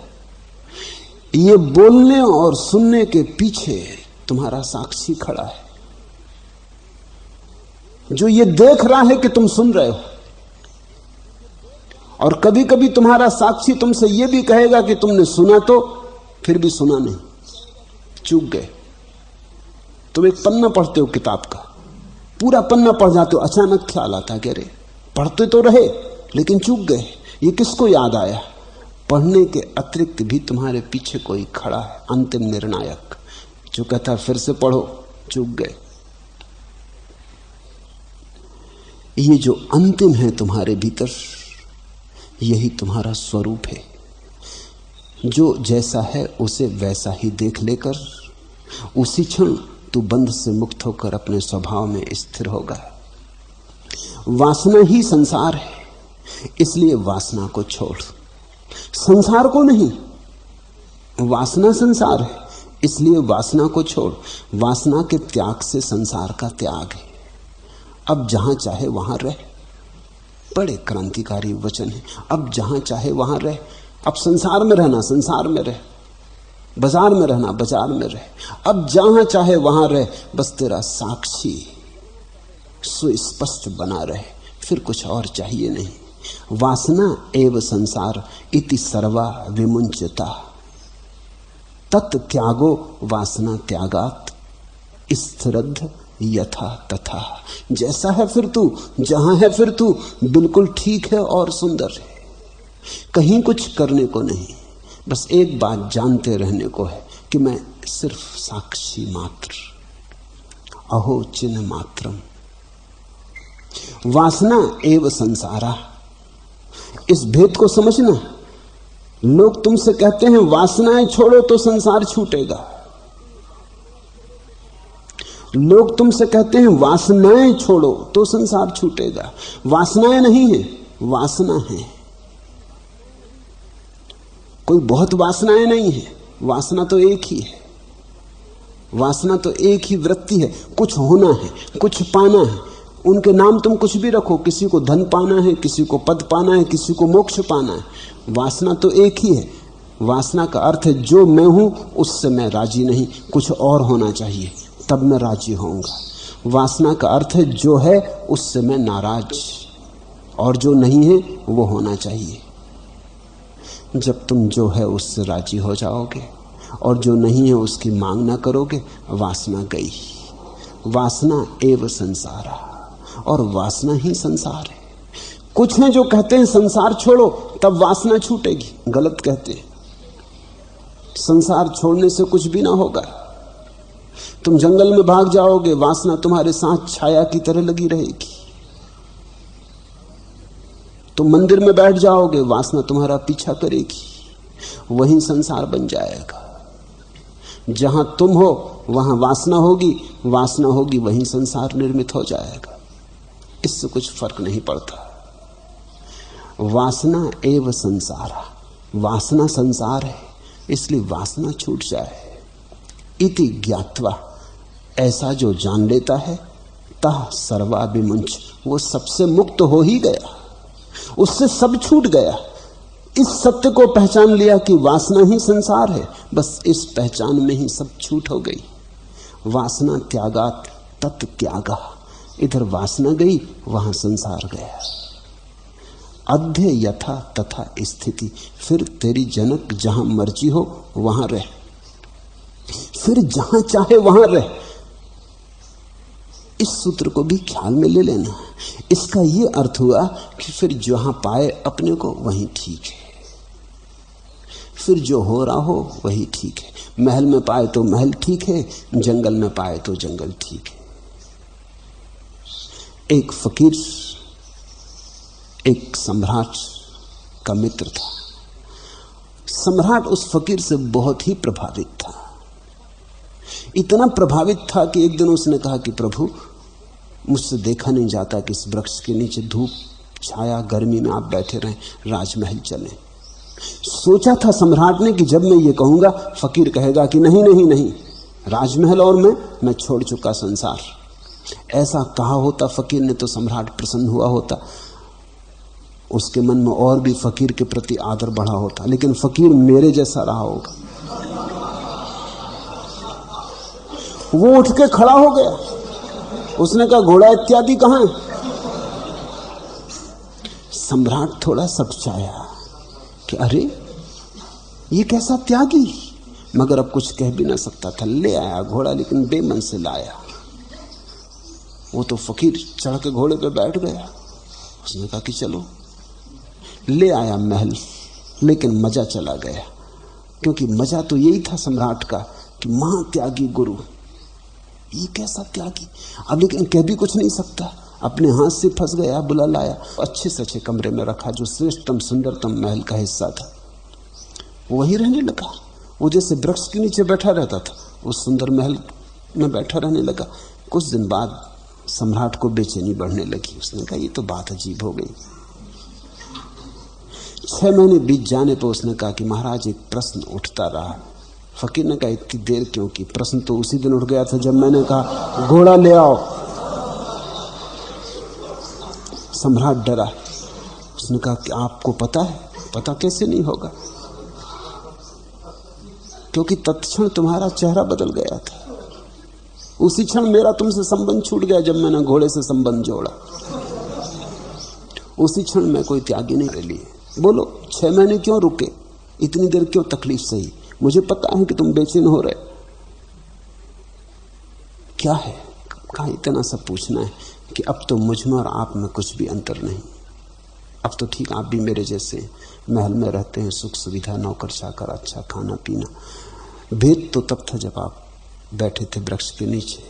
आप फकीर थे, त्यागी थे, महात्मा थे। मैं राजा था, भोगी था। अब क्या भेद? उस फकीर ने कहा जानना चाहते भेद तो गांव के बाहर चलो। कहा ठीक। दोनों गांव के बाहर गए। कहा थोड़ी दूर और चले। दोपहर हो गई। सम्राट ने कहा बता भी दें, बता नहीं है तो कहीं भी बता दें, आधा नहीं। उसने कहा कि थोड़ी दूर और। सूरज अस्त होते ही समझा दूंगा। सूरज अस्त होने लगा। सम्राट ने कहा अब बोले। उसने कहा कि इतना ही समझाना है कि अब मैं वापस नहीं जा रहा, तुम जाते हो कि चलते हो? सम्राट ने कहा मैं कैसे चल सकता हूं आपके साथ? महल है, पत्नी है, बच्चे हैं, सारा व्यवस्था है, मैं कैसे चल सकता हूं? फकीर ने कहा लेकिन मैं जा रहा हूं। फर्क समझ में आया? सम्राट उसके पैर पे गिर पड़ा। उसने कहा कि नहीं मुझे छोड़े मत, मुझसे बड़ी भूल हो गई। उसने कहा मैं तो अभी फिर घोड़े पे बैठने को तैयार हूं, लेकिन तुम फिर मुश्किल में पड़ जाओगे। ले आ घोड़ा कहां है?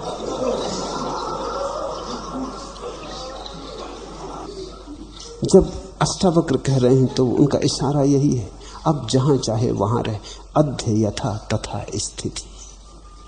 फिर जो हो, जैसा हो, ठीक है, स्वीकार है, तथाता। ऐसे तथाता के भाव में जो रहता है उसी को बौद्धों ने तथागत कहा है। बुद्ध का एक नाम है तथागत।